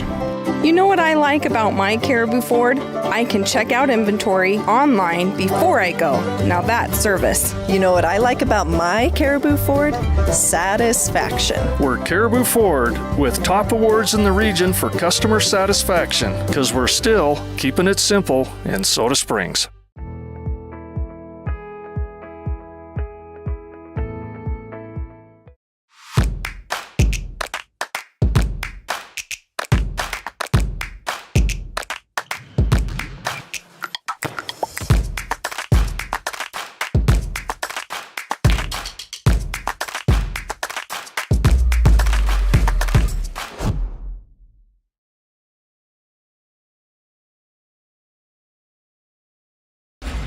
The roar of our engines, the pump of our heartbeats, the pedal to our metal.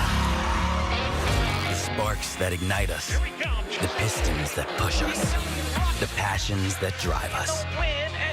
From the feelings that move us to the places that pull us, on roads that unite us. Napa has America's largest network of parts and care, here to be the fuel that keeps you firing on all cylinders. Live halftime coverage continues on the SVI Sports Network, presented by Star Valley Health. Online at starvalleyhealth.org. At the half in this 3A semifinal game, Buffalo has 2 plays that have made this a game. It's 20-13 here on the Star Valley Health halftime show.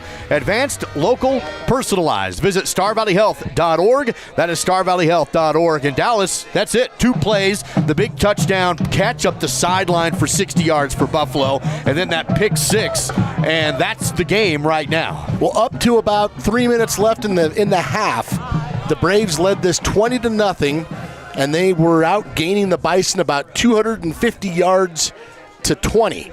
And as you said, 2 plays, one a 60-yard touchdown pitch and catch, and the other a 60-yard pick 6.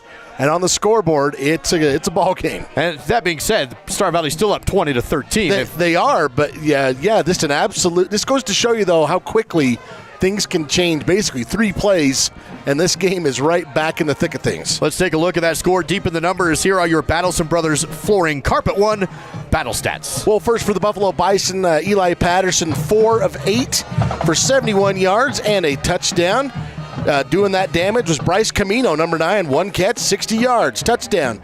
The rest of the receptions, not a lot, combining for this 71. The ground game, non-existent for the Bison the first half, 7 carries for 8 yards. The other touchdown, as we mentioned, came on defense. Eli Patterson putting on his defensive back uniform and picking off Smith McClure and taking it 60 yards right before the half. PAT was blocked on the first touchdown. Second one was good. And the Braves with that 20-13 lead. Not a lot of penalties in this game. 84 total yards for the Bison, as you can see. The Braves with a ton of yards. In fact, they're on pace for almost 600 yards tonight. But it's a close ball game here at the half. Smith McClure, 15 of 21, 151 yards, so on pace for a 300 passing yard game. No touchdown passes. They had that bad pick.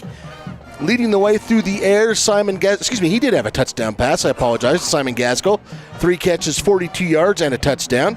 Also doing some damage, Bryson Neal, 3 for 27. Porter Merritt, 2 for 30. Lane Wiebelhaus, 2 for 26. The running game got things going in the first quarter. Jesse Levitt, 18 carries, 98 yards, and a touchdown. The other touchdown came on a 1-yard quarterback sneak from Tristan Hilton. PAT was blocked. So 151 through the air, 140 on the ground, 291 total for the Braves. But that turnover looms large, as does the one big touchdown play for the Bison.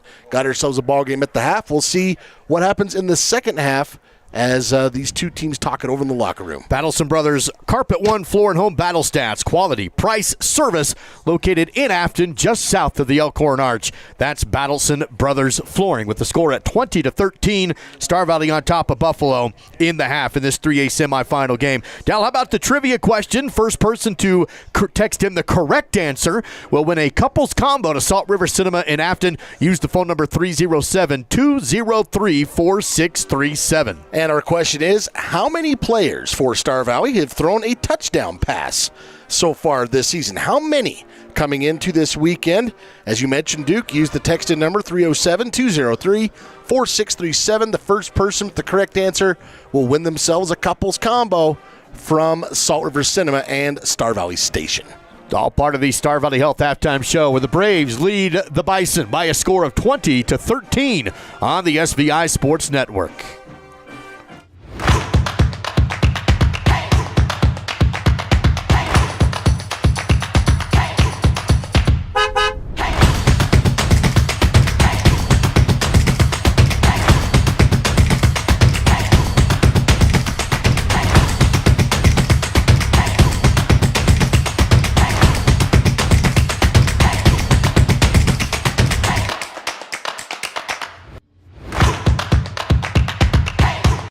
Live coverage of Star Valley High School sports is provided by The Right Company. HDC Siding and Gutters, no job too big or too small. Red Tail Therapy, strength for everyone. Call Ready Mix, located north of Afton. Miles Beverage, proud to sponsor Star Valley sports. Quality Quick Lube, where quality comes quick. And by Star Valley Glass and Lock, automotive, residential, and commercial glass. When I turned 10, we had my birthday party at the Fun Zone in Afton. It was awesome. Me and my friends got to watch movies on the big screen, play foosball, ping pong, and air hockey. We had the big basketball and volleyball courts we could run around in. It was so fun that my brother decided to have his wedding reception there. And we are planning a family reunion at the Fun Zone. Kids love it, and parents will too. For reservations, visit svfunzone.com. Vail Valley Construction is your local source in Star Valley for quality asphalt paving. Whether it's residential or commercial driveway or parking, Vail Valley will have it done with great service at a great price. To get started, visit availvalley.com. Repeat after me. No stress with Point S. No stress with Point S. Because it's a one-stop auto shop that allows me to easily schedule appointments online.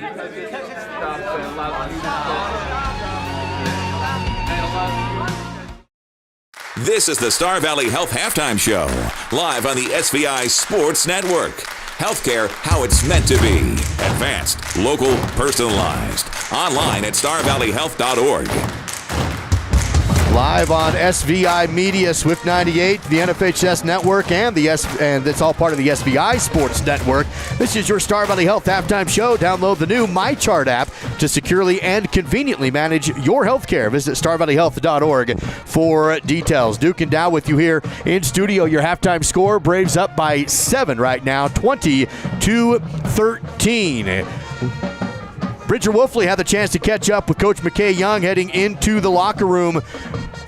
Do we have Bridger?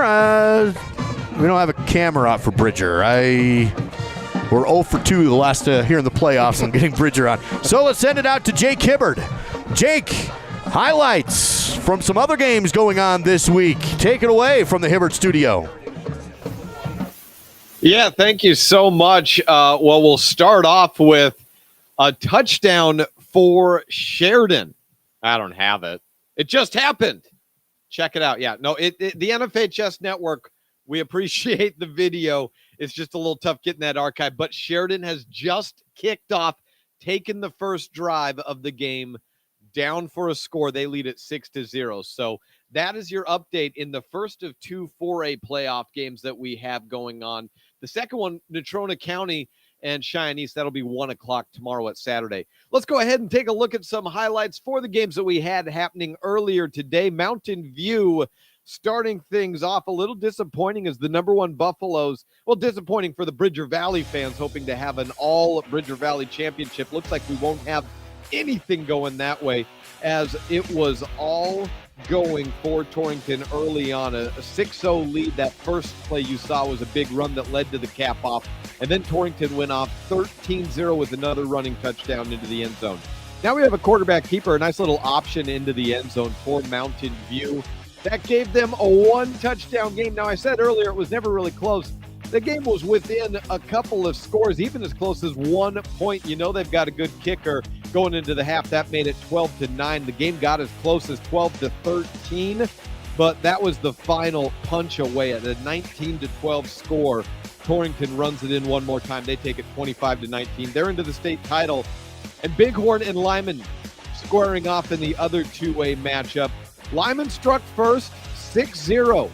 It was looking good in the early matchup for Lyman, but that was the last time any Bridger Valley team would lead, as I mentioned earlier. Here comes Bighorn. First time on the ground with their quarterback. Would not be the only time they went to the ground, but look at that power rush in. Look at that foggy camera. Hey, guys. Yeah, get the squeegee out there on the camera for next season. Now look at the rollout. This will be a fun one for next week. Torrington battling up against Bighorn. A couple of fast-paced offenses, and we'll see how that matches up. Now we'll move on to 1A 9-man, and it came down to this two sequence of plays. First, Southeast gets in on the corner end zone pass. That puts it at 32-30. They need the two-point conversion, though, with 6:50 left in the game, and Wind River with the sack. Wind River holds on. They will move on against the winner of the other semifinal game tomorrow. Now in the 6A 1A matchups, Farson Eden is going for their third straight championship. You see them running the clock out here.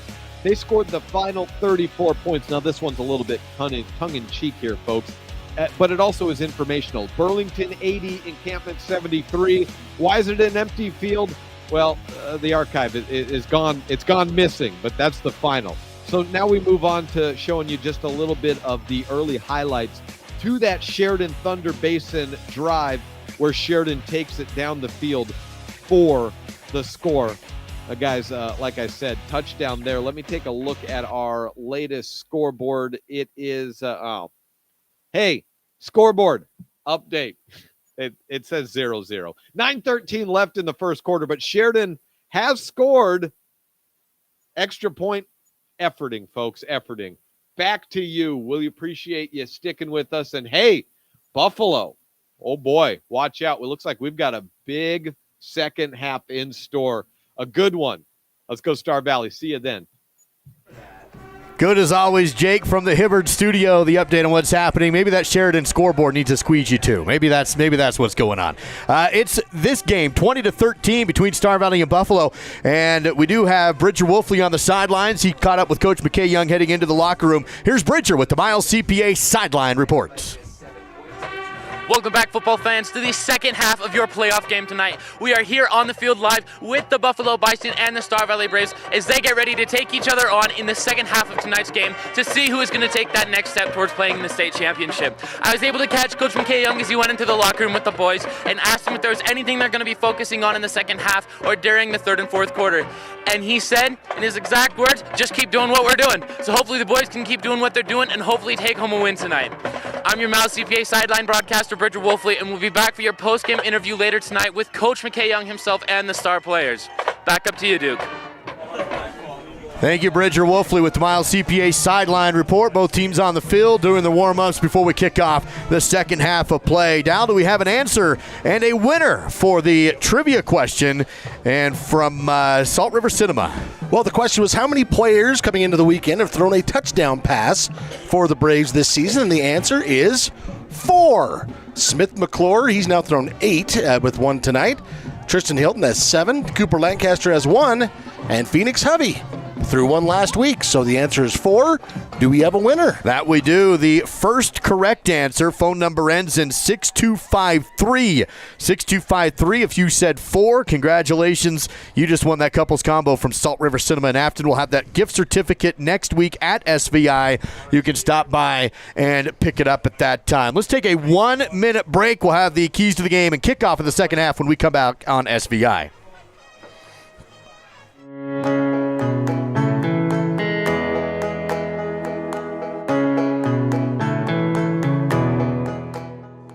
When you hire Northern Tile, you hire an entire team. It's not just a job. It's not just a 8 to 5 for us, you know. I think that you get that personal touch. I think that we strive for that. We're happy that your dreams are coming together, and we just want to see that transaction come together for you.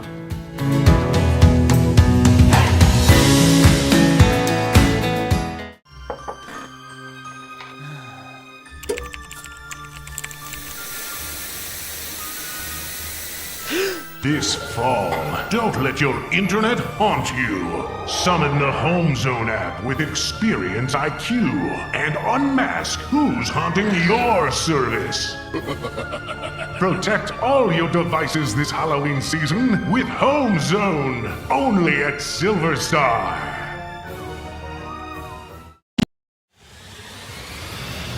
This is Braves football and the Star Valley Health Halftime Show on the SVI Sports Network.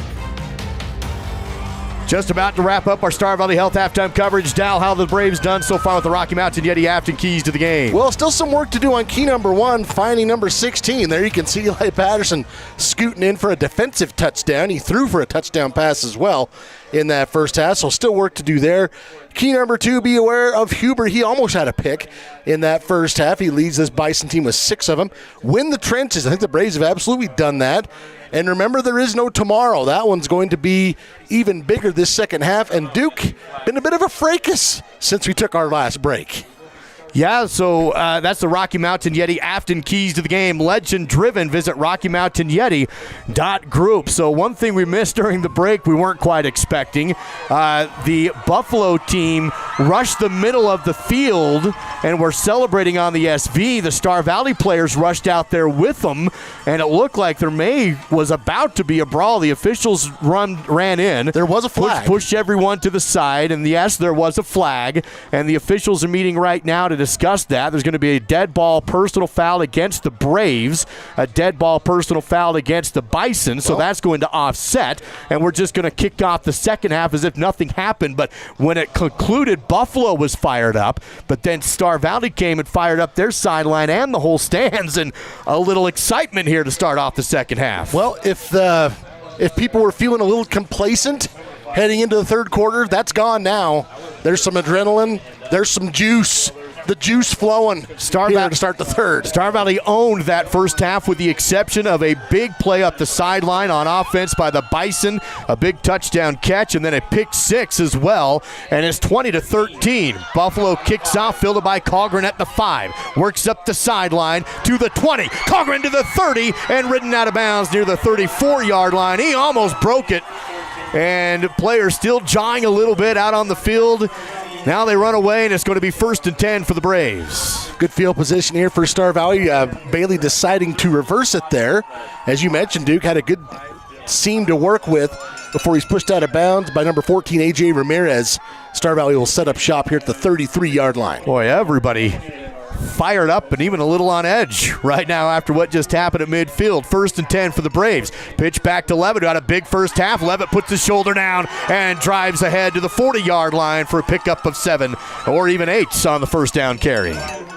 Already 19 carries now for Jesse, and that puts him well over the 100-yard mark. He's now got 106 on my tally, and as well as a touchdown. Now the big thing here is you can get fired up, you can get emotional, but you got to keep your composure. Now you just can't do anything stupid either side. Here's a counter play to Wiley Wilkes, breaks a couple of tackles. There's a face mask. But then he's going to be brought down around the 41-yard line. No flags on the play. It's going to be 3rd down after no gain on the counter. Guess nobody saw it. We saw it. Of course, the officials do not have the luxury of the replay. Bison doing a good job here of shutting things down. I'll say this, just to kind of say what you were finishing, Duke, is you want that energy, but you also want to execute. Here is the pitch back to Levitt. Big block in the backfield. Jesse falls forward for a Rocky Mountain Yeti Afton first down. Converting on 3rd down is going to be 1st and 10 from their own 46 for the Braves. Braves did pretty good on 3rd down conversions in that first half, 4 of 6. Now they are 5 of 7 on the night. Clock down to 10:36 to go in the third quarter. Braves still lead 20-13 on this opening drive of the half. They've been able to move the ball. They turned it over on downs on their first possession, then scored 3 touchdowns and had the pick 6. Here's a handoff to Thompson, who's hit hard and dropped. Big hit there by the Bison. No room for Grant Thompson on that carry. Clay Merritt was blocking his man all the way down to the 45-yard line. Well, you can see Bryce Camino. He's got the offensive touchdown for the Bison, and he had the stick on that play. He's a good-looking senior. So no gain on the handoff. Here's the 2nd down and 10. Smith McClure in the shotgun. Calgren to the left in motion across the formation. Throw to Bailey. Levitt blocks on the perimeter. Bailey to the 50 and brought down inside Buffalo Bison territory at the 49-48 line. About 5 yards. 3rd and 4 to go. And you can, just based on the emotion in this game, 3rd and 5 to go. This is a big 3rd down. Well, and I'm also going to go out on a pretty thick limb and say if the Braves do not convert here, they're going to go for it on 4th. 9:19 and counting. Got a player fixing a shoe here. We'll see if the officials call a timeout for equipment. He tied his left shoe and now goes to his right shoe. Official says keep the clock rolling. And now we'll line up and take the snap. Calgren again in motion. Throw ahead again to Calgren. Bailey looks for the 45 and has the 1st down. Running hard up the sideline. Drives through a defender and tackled shy of the 40-yard line. That's a Rocky Mountain Yeti Afton 1st down. This little pass forward to Bailey Calgren this season, and especially tonight, it's kind of augmented the running game. 6 receptions, 33 yards. Big Bryson Baxter going to come in, number 59. I'll tell you what, Duke, it didn't just fire up the teams, it fired up the fans. This Star Valley crowd, they were feeling maybe a little despondent at halftime. That's gone. They're fired up now. 1st and 10 inside the 45. Here's a pitch to Levitt. Jesse dances, finds the hole and tackled, falling forward for a pretty good pickup. He was just patiently waiting for a hole, and he ends up getting 5 yards. Clock down to 8:22 to go in the 3rd quarter. Star Valley already milking almost 4 minutes off the clock on this drive. And this is very reminiscent of that first drive the Braves scored on. A lot of rushes, a lot of shorter plays. Lane Wiebelhaus flanked wide left for the Braves. Bryson Neal to the right side. Smith McClure in the shotgun.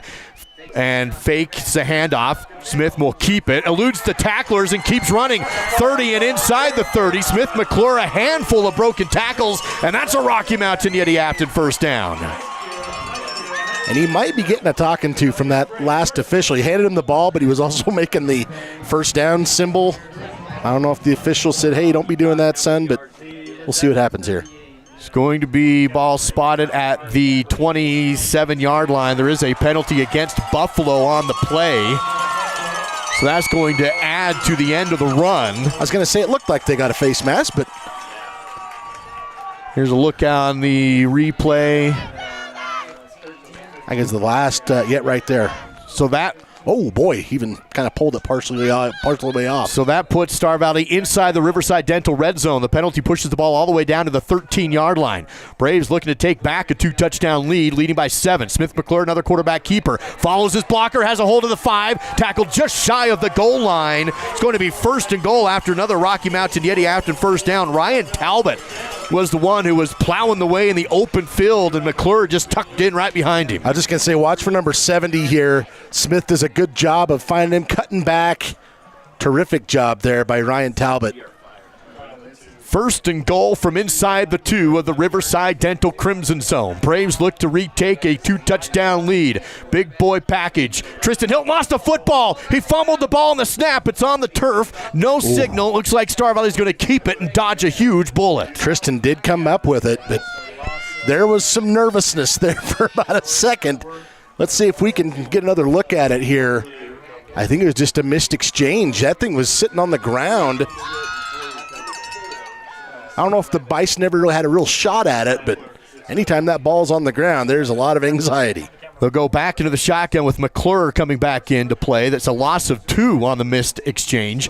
So 2nd and goal from the 4-yard line, 6:43 to play, and Star Valley's taken 5.5 minutes off the clock in this opening drive. McClure empty backfield from inside the 5-yard line. Quarterback keeper, Smith to the end zone, hit hard, dives ahead, touchdown! Smith McClure from 4 yards away, and the quarterback keeper up the middle, and the Braves retake a 2-score lead, up 26-13. Smith McClure did a lot of that drive with his legs. He now has 56 yards rushing the ball, most of it on that drive, and now he's into the end zone for the rushing touchdown. Again, Ryan Talbot, number 70, bottom of the line, middle of the line there, Clay Merritt as well. And the Braves build that cushion back up 26-13. Here's the ensuing PAT. Snap, hold, kick. It's up and well good from Bueller. That almost went to the scoreboard. 27-13 Braves on SVI.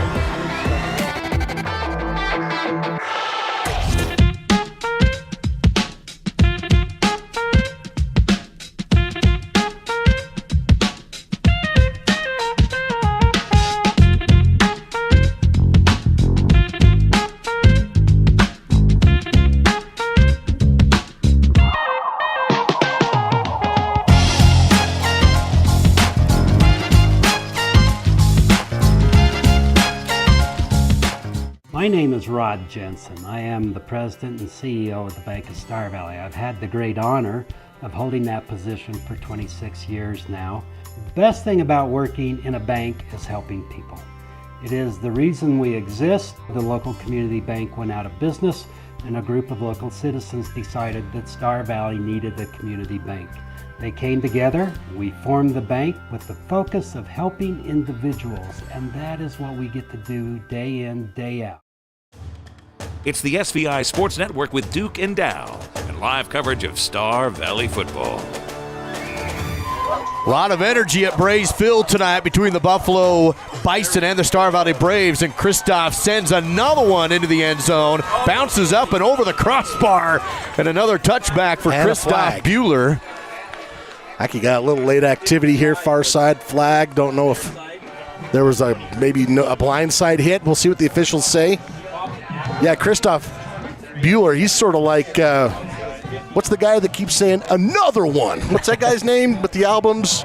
I'm an old white guy. I can't remember who it is. So the officials are looking at the flag, which sits at the 25-yard line on the far side hash mark. DJ Khaled. They're going to huddle up with 6:32 to go. Let's see if we can see what they saw. Like I said, you get kind of hung up watching the touchback. It happened back here right around the 30. The official says personal foul on the Braves is the call.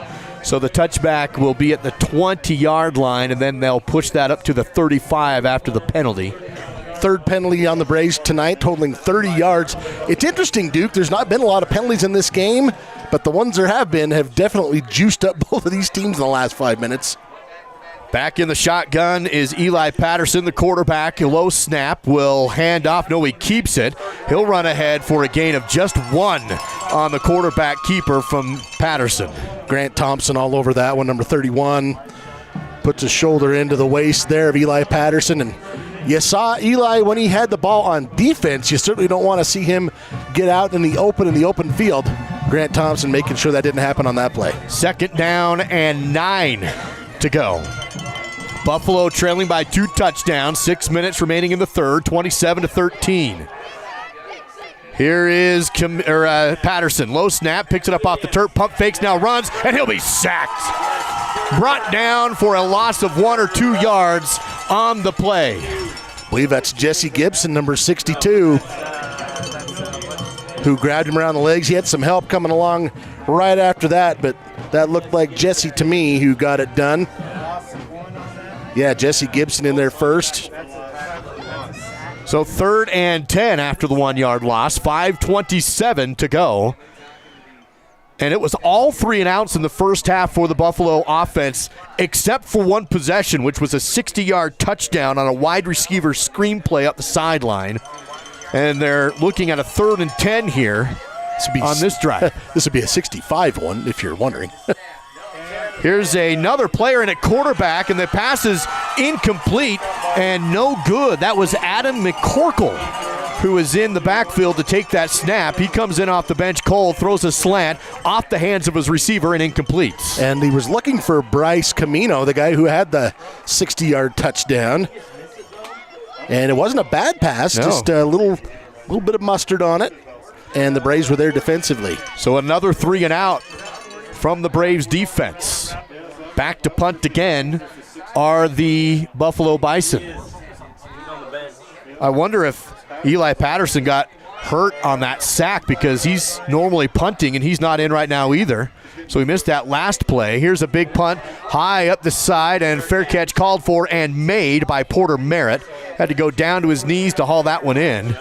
And so we'll keep an eye out for Eli Patterson. That'd be a huge blow for the Bison. Boy, about as big as it gets. He just looking over on the far sideline. Looks like he is on his feet throwing around, but he's not in the game right now on defense.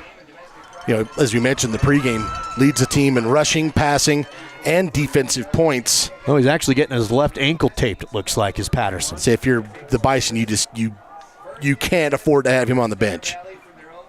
So we'll keep an eye on Eli getting some work on his left ankle. 1st and 10 for the Braves offense. Smith McClure hands off to, it's a quarterback keeper again for Smith. Into the secondary and lunges ahead for another Rocky Mountain Yeti Afton first down and another quarterback keeper for Smith McClure. And he comes up limping after the tackle around the ankle. Yeah, kind of an ankle tackle there, as you mentioned, Duke. And I just want to throw in there that quarterback, Adam McCorkle. He did have some attempts during the season, 6 of 8 during the season. We'll come back to that when Buffalo takes back over. As for now, Patterson's still not out on the field. Here's the 1st and 10 for the Braves with 4:28 to go in the third quarter. Star Valley up 27-13. Smith McClure in the shotgun. He'll hand off this time. Noah shovel ahead and off and running. Working ahead is Thompson to the 40, down to the 30, and tripped up from behind down near the 20-yard line, 25-yard line. It was a fake handoff to Levitt. I thought maybe a quarterback keeper. Then the underhand shovel to Grant Thompson for the big play. Huh. Well, there you go. You know, we see and we talk about this all the time. Coach Young and his playoff play calling. It is always a wrinkle to the plays you see all season long, and there's a perfect example of it. Gain of 32 yards on that play.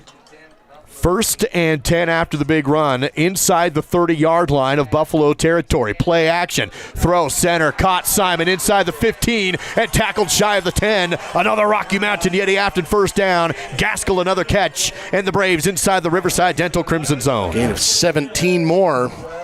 Braves picking it up in chunks now. 3:45 to go. The first drive was a long, sustained drive that took almost half the quarter off the clock. Not this one. The Braves marching quickly down the field, and they go trips to the left in an empty backfield for McClure. Well, and you wonder if they're attacking maybe where Eli Patterson plays on defense. He's still on the bench. Here's a screen left, read great by Huber, and a tackle for loss. The catch by Porter Merritt, and he can't get anything. Huber came up and made the play. Terrific play by Zane Huber, number 4. Here you can see it, a little overcast, but no weather to speak of. In fact, this is about as good as you're going to get in November. That play results in a 3-yard loss. 2nd and 13. Spots the ball back to the 15-yard line. Still inside the Crimson Zone are the Star Valley Braves. McClure remains in it. Shotgun quarterback. 3:22 to play in the third. Here's a double fake. Now throw into this end zone for Simon. Ball tipped, loose, and almost came down with it, but couldn't make the catch. And Simon is going to cramp up, and Huber's going to help him stretch that out. Hey, considering how this quarter started, that's some good sportsmanship there from Huber. Absolutely. Let's take a look at it again. You can see the double fake on the handoff. Simon high pointing it, just couldn't quite bring it in. Huber was able to slap it out of there and then immediately grabbing for the hamstring, and Huber's like, I know what that feels like, buddy. Let me help you out. So good job by Huber. Good sportsmanship. Wiley Wilkes comes over to spot him, and they get him stretched out, and Simon's going to jog it off here. 3rd down and long, though, after the incompletion. Star Valley was marching right down the field. They went screenplay, which Huber read very well. And so back-to-back big plays, and that's the big story right now. Eli Patterson still on the bench for the Buffalo Bison. Well, and he's got a brace on top of all that tape. And that gentleman's got the tough task of trying to make it all fit. Looks like he's trying to get that shoe back on. Here is a draw play. Hand off to Levitt. Has some green grass. Upfield, shakes a tackler and hit hard and knocked out of bounds. Stays on his feet, but Ryan Nichols came up and laid the wood. Nichols hits the turf and just knocks Levitt out of bounds. It's 4th down. Pretty good contact right there. Gain of about 7-8 yards there for Jesse Levitt, but the Braves needed more than that. See what Coach Young does here. Certainly in Christos' range for a field goal. It's 4th and 4 from the 7-yard line. And looks like Coach Young is maybe going to call a timeout here to think about what to do. You know, something else you got to look at also, Duke, is Jesse Levitt coming off the field a little, either he's gassed or maybe got a little bit of a stinger right there. So your best ball carrier may not be available here for this play call either. So you got to take all those things into account. No timeout called yet. I think Coach Young's trying to let the clock run down as much as he can before he calls it, but he will call it. So we'll see if he kicks the field goal or if he goes for it on 4th down. In 60 seconds, we'll return on the SVI Sports Network. Treat yourself to a luxurious staycation with a cozy cabin getaway at Kodiak Mountain Resort in Afton. Get the locals discount by using promo code SVI Local. Every cabin has its own oversized soaking tub, big screen TV, fireplace, and includes free breakfast. Or upgrade to the cozy couples cabin with your own jetted jacuzzi tub. Find luxury right here with a staycation at Kodiak Mountain Resort. Use promo code SVI Local for the locals only discount. Did you know you can manage your healthcare from anywhere?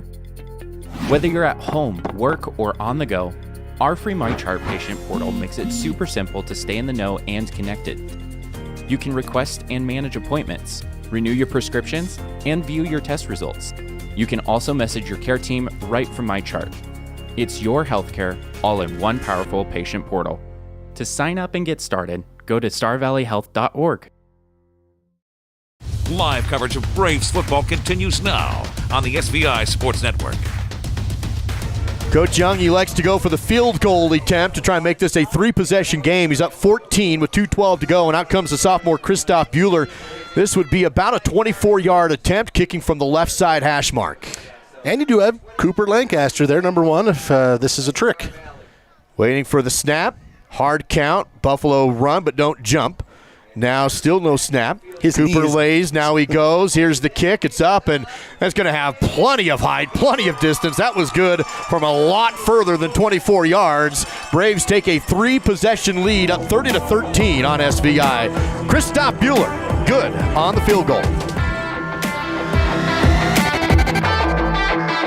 Rocky Mountain Yeti in Afton is Star Valley's complete truck center. With new and used Dodge, Chrysler, and Jeep trucks. Save big in November with Black Friday savings all month long. This month only at Rocky Mountain Yeti Afton. Enjoy 10 to 15% off MSRP on your next new truck. Rocky Mountain Yeti Afton also features new electric Beta motorcycles. Stop by Star Valley's Truck Center, Rocky Mountain Yeti in Afton, or visit RockyMountainYeti.group.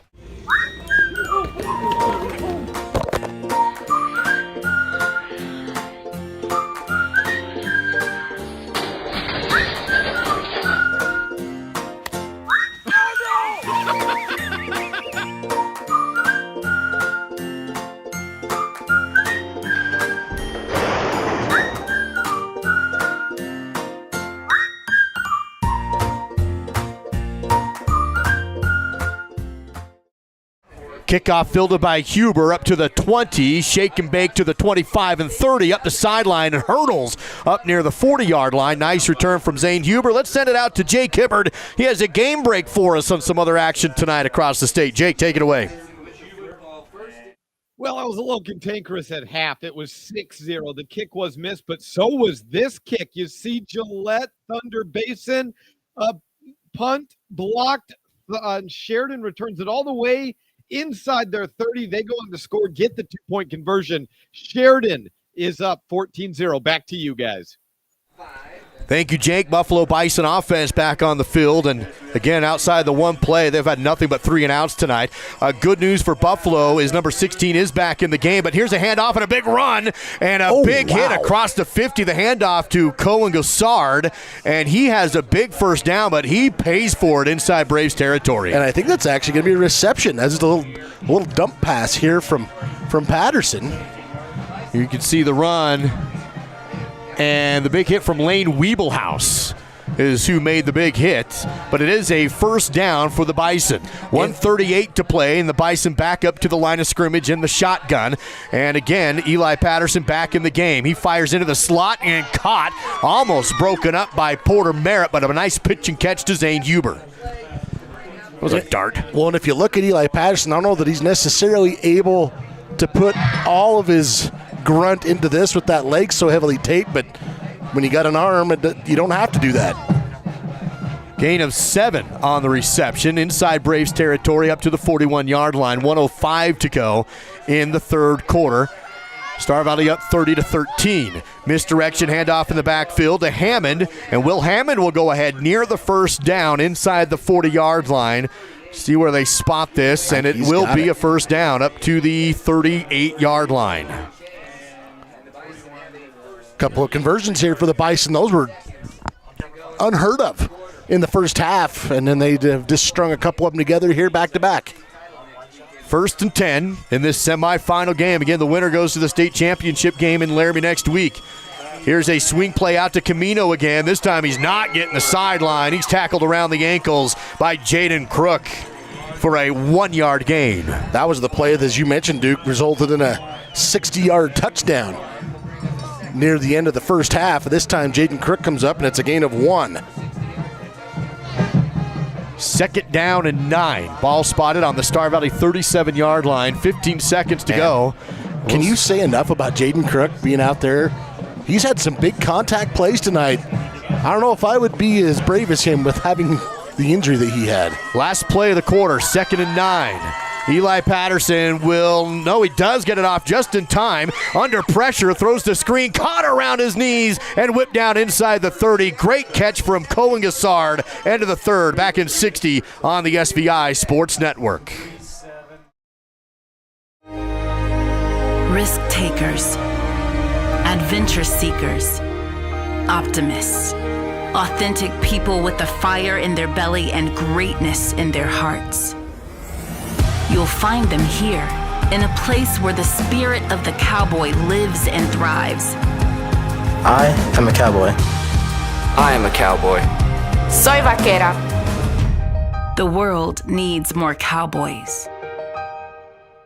I'm Duke Dance, and when I take out the garbage, I bag it. I'm David Kazare, and when I take out the trash, I bag it. I'm Dal Erickson, and when I take out my trash, I bag it. Star Valley Disposal appreciates all their customers, especially those that bag their garbage. Remember that even with just a little wind, loose trash can be sent flying all over the place. Visit StarValleyDisposal.com.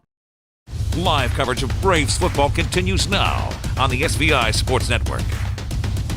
Handful of first downs by the Buffalo Bison offense on this drive. They're looking at a 1st and 10 inside the Star Valley 30 right here. Here's a handoff to Hammond. He goes right at the middle for nothing. He's hit and pushed back. It's going to be a very short gain of less than a yard on the play. Cooper Lawson, Clay Merritt pushing him back down there on the bottom of the pile. Jesse Gibson, a little slow getting up. And looks like he's going to trot off and be replaced in the lineup there by Ryan Talbot. 2nd and 10. Pretty much no gain on the play. Eli Patterson remains in the shotgun. Hammond with him in the backfield. Trips to his left side. Patterson will roll to the right. Dumps it off. Caught again on the run and tackled inside the 15-yard line. The Bison have found something on this drive. That reception from Bryce Camino. Yeah, these little the little short slants finding some room here, and Bryce Camino's having himself a pretty nice game. 11:18 to go in the third quarter. Inside the red zone. Here's a handoff to Hammond. Has a hole, hit and dropped inside the 5. Close to another first down, and the Bison driving right now, trailing 30-13. 11 minutes remain in the Napa Auto Parts fourth quarter. Patterson again in the shotgun. Hands off, no. Play action. It throws to the side, hit at the goal line and driven back. Will not get in. The defense will stand up and hold. The catch made by Zane Huber, but he does pick up the first down but can't get into the end zone. And the Bison have gone to the air almost exclusively with Patterson since he's had that ankle tape. Eli Patterson, quarterback keeper, dives and he can't get in. He's held short, maybe even lost a little bit on the play on the quarterback keeper, and now Hammond has to come out of the game for the Bison. He's got a cramp and limps off. Patterson stays in the game. 2nd and goal now from the 2-yard line. 10:15 to go in the Napa Auto Parts fourth quarter. It's a 3-possession game. Braves lead it by 17. Bison trying to cut it down to 10. Patterson, shotgun. Quarterback keeper, touchdown.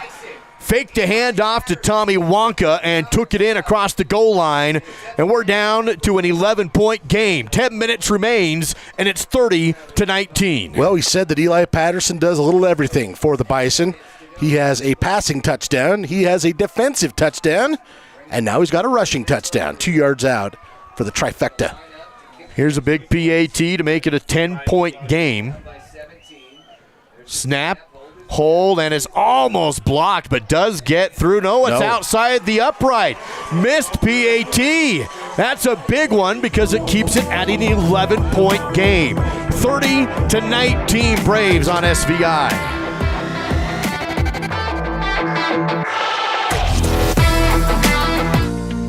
Simplot Smoky Canyon Mine is proud to be a large part of the Star Valley community. The mine supports local families with jobs and opportunities.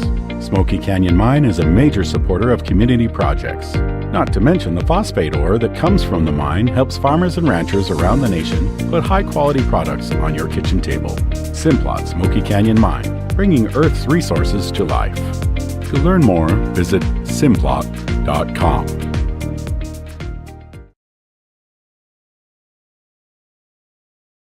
Here's Duke Dance, Dal Erickson, and the SVI Sports Crew with more live coverage of Braves football.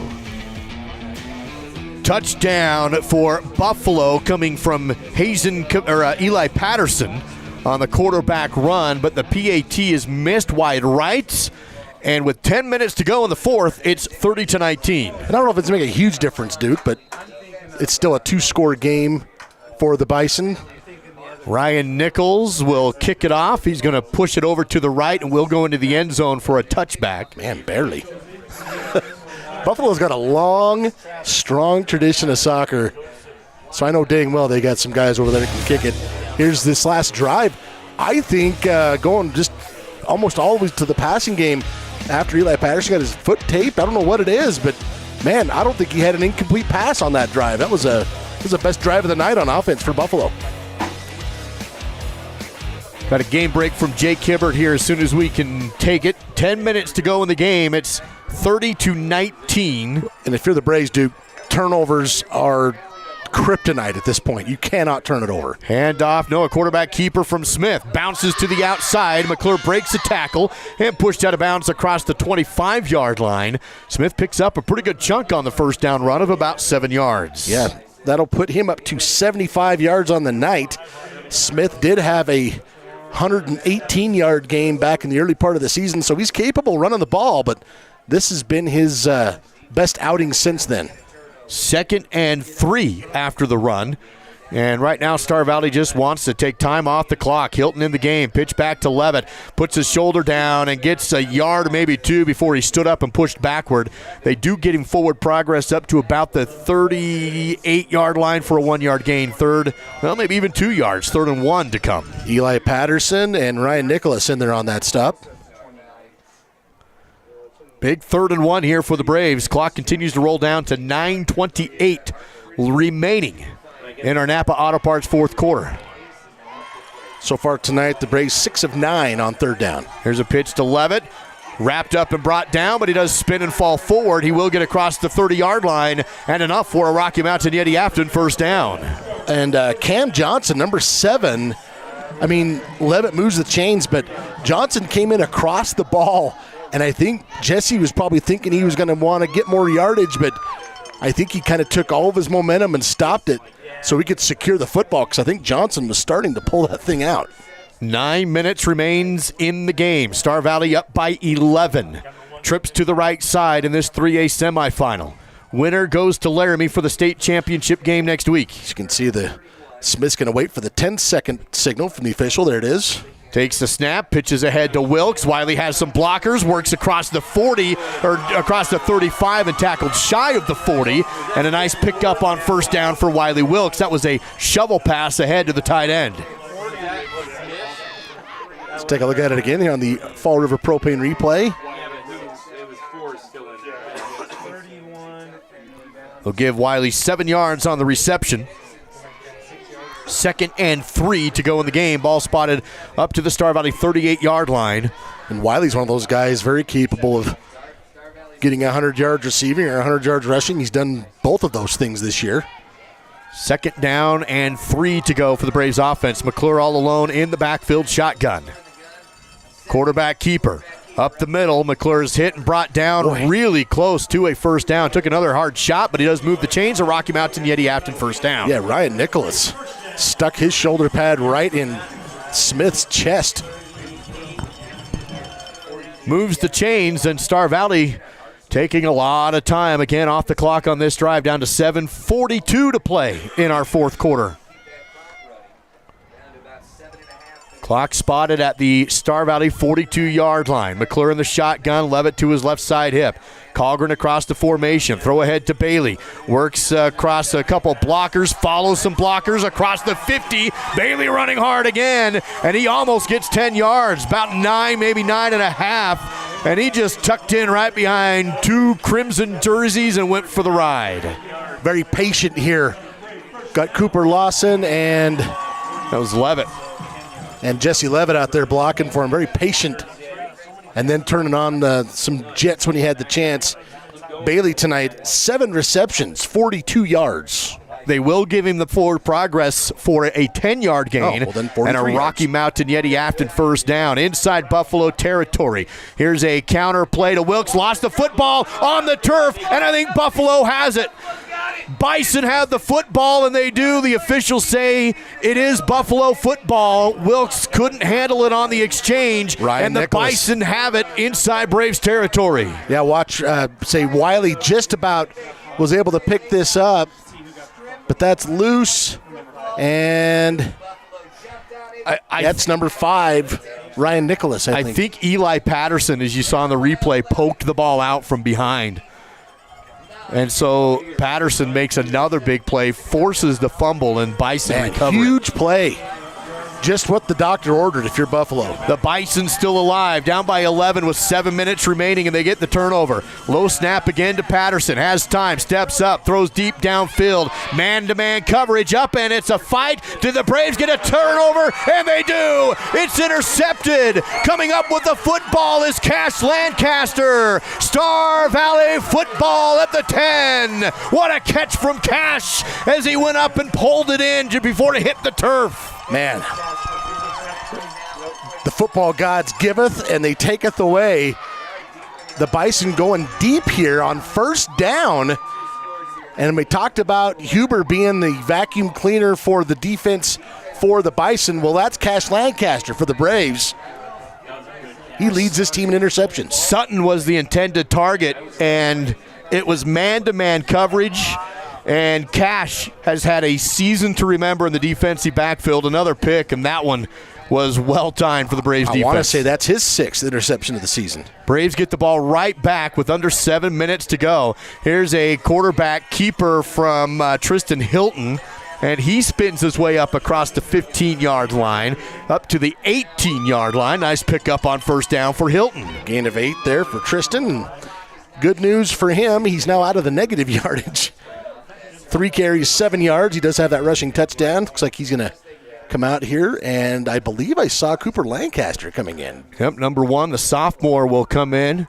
He's subbed in at times to play receiver. Of course, he played a lot of quarterback at the beginning of the season, now getting a snap in the empty backfield shotgun here. Second down and 2. He actually completed 81% of his passes in the first 3 weeks of the season.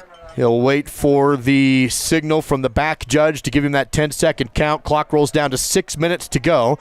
Now he gets the signal, calls for the ball. Cooper with the quarterback keeper himself, gets across the 20 and will have enough for a Rocky Mountain Yeti Afton first down to move the chains. Just enough. He needed 2 yards, and he got about 2 yards and a couple inches. And the clock is the big factor now. 5:48 to go in the Napa Auto Parts fourth quarter. Bison got that huge turnover near midfield, and it looked like they were going to have some momentum, but then the next play they go deep sideline, and Cash Lancaster rips the ball away for the pick. And that was Buffalo's first turnover of the game.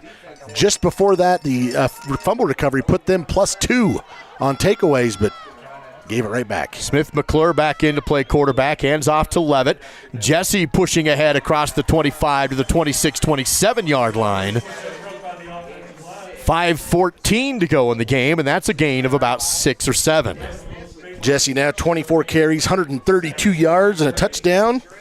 He and Smith McClure combined now have over 200 yards between them on the ground. All spotted at the Star Valley 27-yard line, and the clock now at 4:50 to go in a two-possession game. Braves up 30-19. Here's Star Valley with McClure in the shotgun. Throw ahead to Colgren. Has a hole through the 40, and Bailey another first down. He's had a great game. Turns on the Jets, and Bailey puts Star Valley up to the 43. He hit this hole absolutely perfectly on the block. His blocker seals his guy at the exact second. Bailey cuts up. Watch this block. That, I believe, Simon Gaskell clearing it out. Gain of 16 there for Colgren. Another Rocky Mountain Yeti Afton first down. 4:20 to go in the game.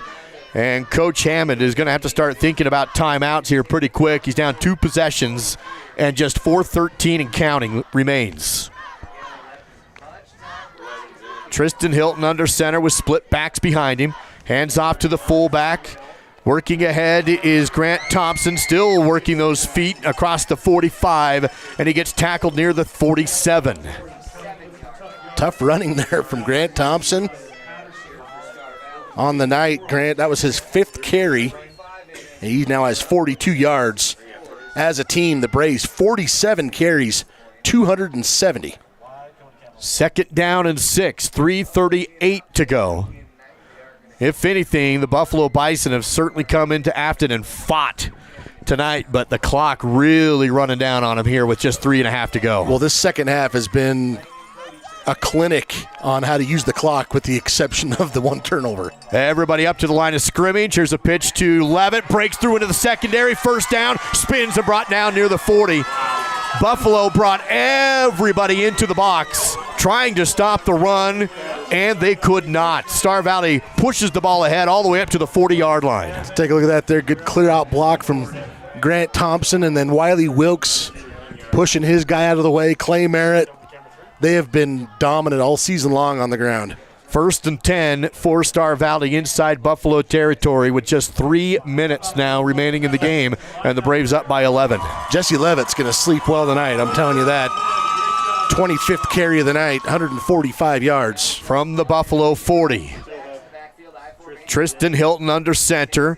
Bread and butter pitch back to Levitt, running through a nice hole again inside the 35. Big contact down to the 33-yard line. That's a gain of 7 on first down. 7 more puts him up to 152 yards. And a really late flag there. And it was thrown with gusto. Usually when that happens, it's someone said something they shouldn't have said. Officials will discuss, and we'll see. This is certainly a dead ball foul. And it's going to be unsportsmanlike against the Braves. So the 7-yard gain will stand for Jesse, but it's going to push Star Valley back with 2:27 to go and stop the clock. And I'm not advocating unsportsmanlike conduct, not at all. But as far as the outcome of the game's concerned, that doesn't help the Bison. The Braves are basically just chewing up the same yardage as the clock continues to move.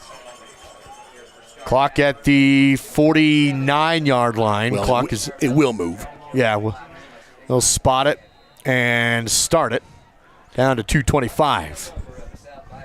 Star Valley will huddle up at the sideline. Of course, they're just playing clock right now. They do have a 2nd and long, so the penalty does give Buffalo an opportunity to get off the field if they can get a stop on 2nd and 3rd down.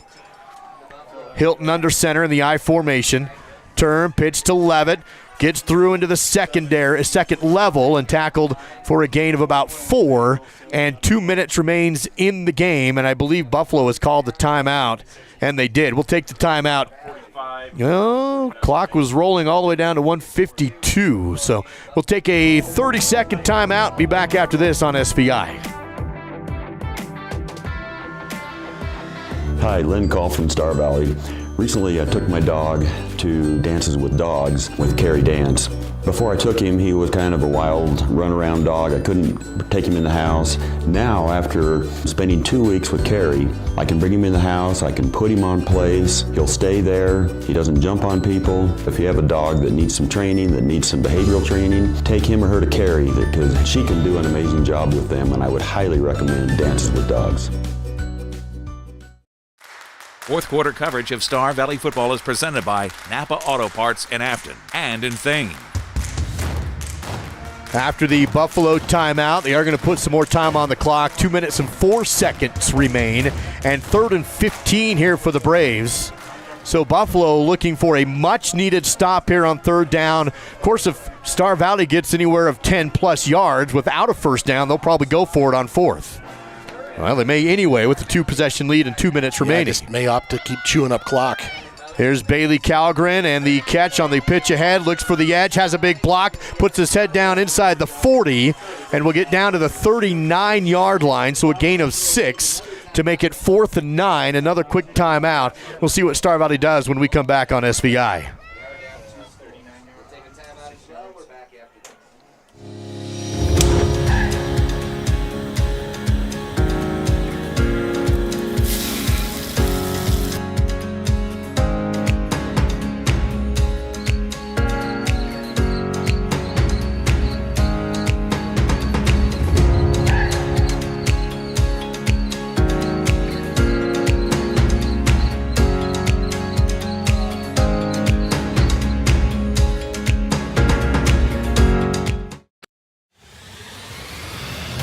It's time for some Napa know-how. Fourth quarter coverage on the SVI Sports Network is provided by Napa Auto Parts in Afton and Thane. Napa Auto Parts fourth quarter has a minute 56 remaining and 1 timeout left for Coach Hammond and the Buffalo Bison. 4th down and 9, and Coach Young will keep his offense out there. No, he does send out the punt unit, rather. And so he'll kick it away with a 11-point lead. Trying to play field position and clock here. Here's the snap. Christoph will pooch it. Kicks it inside the 15. Star Valley tries to down it, and before they goes out of bounds, and they do they? Oh my gosh! Oh, it's a touchback. Okay. Oh, I thought they did get down there and swatted it back in, but the official looked like he might say it was out of bounds. But I wondered if maybe it even just took a right-hand turn there, but no, yeah, it was swatted. That's a good call. Yeah, it had just crossed. It had just crossed the goal line, but good effort. I believe that was Bailey Calgren. Terrific effort. Buffalo Bison with a minute 45 to go in the game. They have 1 timeout remaining. They have a 80-yard field ahead of them, trailing by 11, so they'll need a quick score and an onside kick. We've seen them quick score before in this game. Here comes Eli Patterson in the shotgun. Looks to throw to his left. Pump fake. Steps up. Pump fakes again, and he's brought down and sacked in the backfield. Jesse Gibson giving you the flex. That doesn't help the Bison.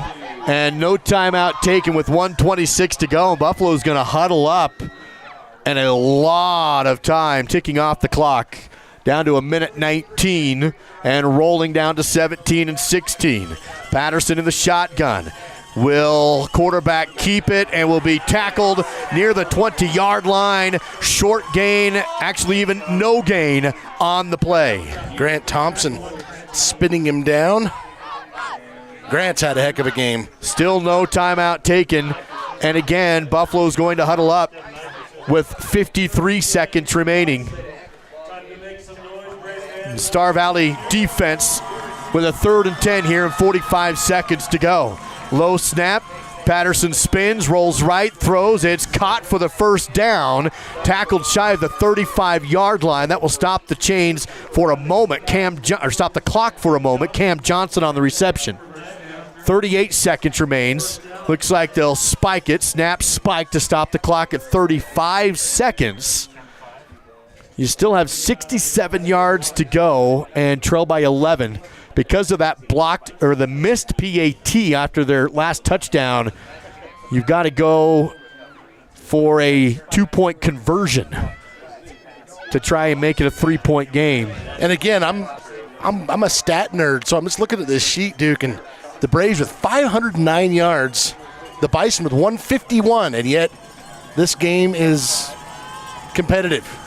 2nd and 10 for Buffalo. Pressure off the edge. Patterson looks to throw, steps up, goes deep, right side into coverage and overthrew everybody. Looking for Bryce Camino.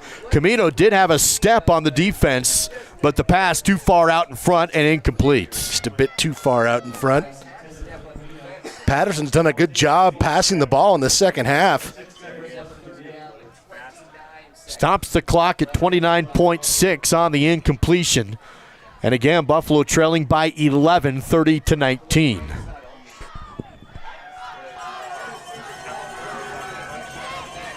Eli Patterson in the backfield shotgun. Looks to his left, flushed out, rolls out to that side, being chased and can't throw the ball. He's going to be whipped around, does get positive yards and out of bounds. Stops the clock at 20.6, but it will be 4th down and a long ways to go. Grant Thompson is the one that eventually is going to escort him out of bounds. Cooper Lawson also there. He'll give him 2 yards on the carry to make it 4th down and 8. And, of course, Buffalo has no choice but to go for it. Eli Patterson again in the shotgun. Trips to his right side. He'll look that direction. Now sets up the screen. Caught by Hammond and dropped for a short gain on the play. That's a turnover on downs. Braves offense will have the ball, and the Braves will hold off the Buffalo Bison in the semifinals and win this one at home. 15.2 seconds remains. Crowd on their feet. Braves going to have an opportunity to defend that state title from last year. They'll take on either Cody or Evanston. We'll hear from Jake in the post game. In fact, we're going to Jake soon as this game is over. We'll send it right out to Jake immediately. And that game, Evanston and Cody just kicking off. That was scheduled for 7 o'clock. Timeout taken by the Braves. We'll take it as well. Star Valley will win at 15.2 to go on the SVI Sports Network. LCSD2's Transportation Department is now hiring route and activity drivers. The route driver is 7 hours per school day with medical, dental, and vision benefits, paid leave, and the Wyoming retirement system, while the activity driver is full-time, 40 hours per week, mostly on weekends, including medical, dental, and vision benefits, paid leave, and the Wyoming retirement system. The bus aide is 5 hours per school day, $16 per hour with paid training. Visit lcsd2.org for details and to apply. That's lcsd2.org. I'm Dr. Mark Johnson from Riverside Dental. This has been another milestone year for us. To accommodate our growing practice and our growing community, we've recently brought on Dr. Jorgensen. His addition to our team has allowed us to expand our hours to include Fridays, making us more available than ever before. Here at Riverside, we provide a full range of dental services, including dental implants, wisdom teeth removal, same-day crowns, root canals, and pediatric dentistry. Come join our Riverside family as we help you on your journey to a healthier smile.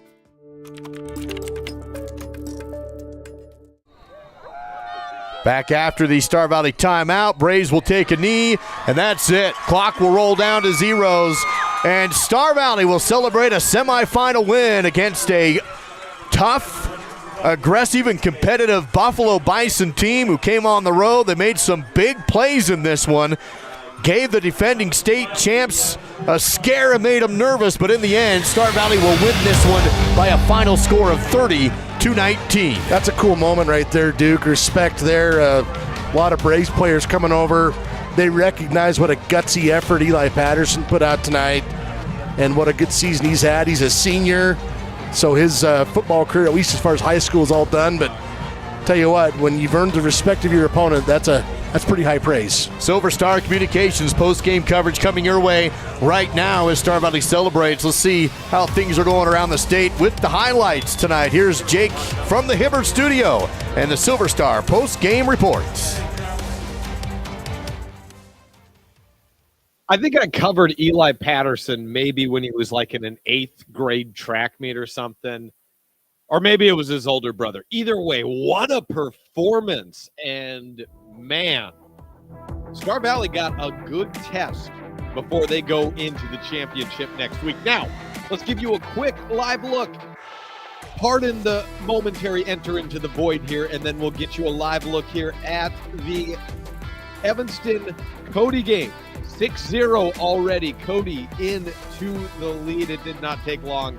Less than a minute for them to get onto the scoreboard. Now let's hit the highlights and let you know who else, if you're just joining us, is going into the state championships next week. We'll start with Sheridan. This game is not over. Well, not officially, but as in the words of DJ Khaled, or maybe I should say DJ Dallid, another one. Yeah, get ready for a run of Sheridan touchdowns. That was a fumble recovery that led to Sheridan's first touchdown. Already up 2 here. Look at this. Whoop! So fast, the camera can't even keep up. It eventually gets back to say hello into the end zone, but he's already Forrest Gumped his way into the track bins. And look at this. Sheridan probably heading their way into the 4A game, throwing so fast it beats the camera. The camera can't keep up with Sheridan. Neither can Thunder Basin. As of current, not even halftime, 42-0, all Sheridan. This was the 1A championship match right here, or the semifinal matchup. To get into the championship, you see Southeast getting that touchdown here. They were at 32-30. They needed the 2-point. Look at the defense, Wind River! The camera shaking was because the crowd was in it. Wind River onto the 1A title match next week. Onto the 2A. Look at this, Bighorn. Nice big jump into the end zone. They're going. They beat Lyman 34-14. Mountain View fought against a team headed to 3A next year in Torrington. But for right now, Torrington's headed to the 2A state title. They're going on 25-19 past Mountain View. Now, of course, Evanston just kicked off. If you can see here, 6-0 is still the score. The extra point was no good. Another one. DJ Dallid, Duke, Sir Duke, back to you. Well, thank you, Sir Jake. Always a delight to have you. And Jake, we'll see you in Laramie next week. He's going to be helping us provide coverage from SVI Media for all 5 state championship games at War Memorial Stadium next week. Of course, SVI on the NFHS Network, and Star Valley celebrating at midfield as they hold off the Buffalo Bison. 30-19 is your final here in our Silver Star post-game report, delivering life experiences one connection at a time. Learn more at silverstar.com as Sweet Caroline over the speakers here at Braesfield. Now let's take a look at the score by the numbers presented by Battleson Brothers Flooring. Well, first for the Buffalo Bison, they got a heck of an effort from Eli Patterson, finishing. My stats had him 11 of 16, 125 yards through the air. Hazen Camino did go 1 for 1 for 5 yards. He had a completion tonight. That was doing most of the damage tonight was Bryce Camino. 3 catches, 71 yards, including a 60-yard touchdown. Eli Patterson also ran a touchdown in. That was in the 4th quarter, and he also had a defensive touchdown. That was at the end of the 2nd quarter. So a heck of an all-around effort for him. Yardage-wise, 130 through the air, just 20 on the ground for a total of 155. The Braves put up some huge numbers, but the biggest one, of course, will be right there on the scoreboard. Smith McClure, 23 of 30, 215 yards, a touchdown, and a pick on the ground. Jesse Levitt, 27 carries, 156 yards, and a touchdown. Doing most of the damage through the air. Bailey Calgren, 9 receptions, 65 yards. Simon Gaskell had 4 for 59, including a touchdown. And so 215 through the air, 294 on the ground, 509 total. And the Braves pick up win number 10 on the season, and they will have a chance to defend their state championship from a year ago. That's your Battleson Brothers Carpet One Floor and Home post-game battle stats, located in Afton, just a block south of the Arch. That's Battleson Brothers Carpet One. Quality, price, and service. And the final score again here, 30-19. Bridger Wolfley will be on the sideline with Coach Young and a player or two after this game. Dow, while you were doing the stats, I was asked who the player of the game is, so I took the liberty of picking. I hope that's okay with you. Please do. As you always say, it could go with the number of players, but I thought tonight Simon Gaskell had a fantastic game, especially in the first half. Well, not only that, he even had a touchdown taken off the board. Heck of an effort. He did everything he was supposed to do. It just didn't count. So, yeah, great effort from Simon and a terrific win for the Braves as they will get to play one more week. That's Simon Gaskell, your Star Valley Skidoo player of the game. We do have Bridger Wolfley on the sideline with Coach Young and a couple players, including Tristan Hilton, Clay Merritt, Jesse Gibson had a big second half and some timely plays down at the end. Let's send it down to Bridger Wolfley for the Miles CPA postgame sideline report. Bridger. Welcome back, Brave fans, to your postgame interview with Coach McKay Young and a few star players of the night. I'm going to ask a few of these guys a question on how their game went for them. How'd the game go for you tonight? It was a fun one. Definitely full energy, and I had a great time. It was a really fun game. Congrats, man. How'd you feel the game went for you tonight? I think it went really well. I think the linemen played really good. Everyone was gelling pretty good. Had a couple mistakes, but we just we took those mistakes and just went off those and did a good job. Congrats. How'd you feel the game went for you tonight? I think we all played well. I mean, Buffalo is a really good team. They came out here and gave us a game. And, you know, they messed with the bull and they got the horns a little bit, so that was good. Yeah, congrats, you guys. On to you, Coach. What are your thoughts on how the game went for tonight? You know, we haven't played Buffalo in 11 or 12 years, and you're talking to all the other coaches in the state, the big thing was how physical they were. Said they weren't going to come here and cower to anybody. They were going to come here and fight, and it turned into that for sure. Couple of power running teams that play great defense going against each other.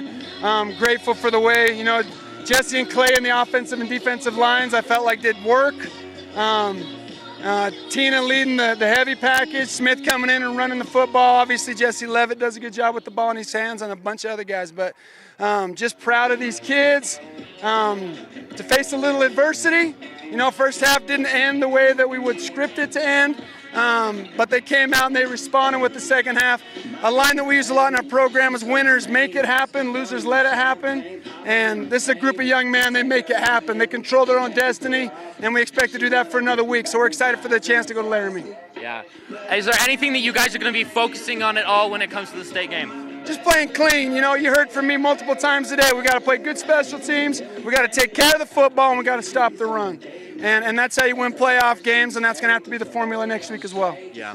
Well, you guys did great tonight. We're super excited to see how you guys do at state next week. So make sure to party and then get ready so you guys can take home the state. You got it, my man. Yeah. Yeah, of course. My dad just got surgery yesterday. He said I got to give him a shout out. He's home, so love you, Dad. Perfect. Well, yeah. All right. Well, Brave Nation, let's ride. Back up to you, Duke. Perfect. You guys are good. Thank you, Bridger Wolfley, with the Miles CPA sideline report. And, yeah, we love Papa Hilton, too. Good luck to you guys. And a great sideline report from Bridger Wolfley and the Miles CPA located in Afton and in Alpine. Star Valley goes to state again next week, and they'll play either Cody or Evanston. Dal, what do we got in that game that's taking place right now? Well, that one kicked off at 7 o'clock right now. Cody with the early lead. PAT no good, as Jake Hibbert said. That one still remains 6-0 on the latest score that I can find, courtesy of WyoPreps.com. Great shot of Clay Merritt. He was our mic'd-up player tonight, so we hope to have a great highlight reel of Clay. Well, his mom's right there, so you better have been good with it. That's right. That's right. She's coming over right now. What did you say tonight? She'll hug you right now, but you don't know what's going to happen later, depending on what we hear. 30-19 is your final. Props to the Buffalo Bison on a fantastic season for them. It will come to a close tonight. Star Valley has booked the trip down I-80 across the southern portion of the state to War Memorial Stadium and a date with the 3A state championship. May we see another rematch from last year. We'll see how the Evanston-Cody game plays out. Thank you for joining us tonight. I'm Duke Dance with Dal Erickson, Bridger Wolfley on the sideline. Producer David Kazare, assisted by Sage Jacobson. And as always, a cold camera crew. Thank you guys very much for all you do to get those great shots for us tonight. And Ethan back in the SVI radio studios. We'll catch you next week in Laramie for the 3A and all state championship games with SVI on the NFHS network. Have a great night tonight.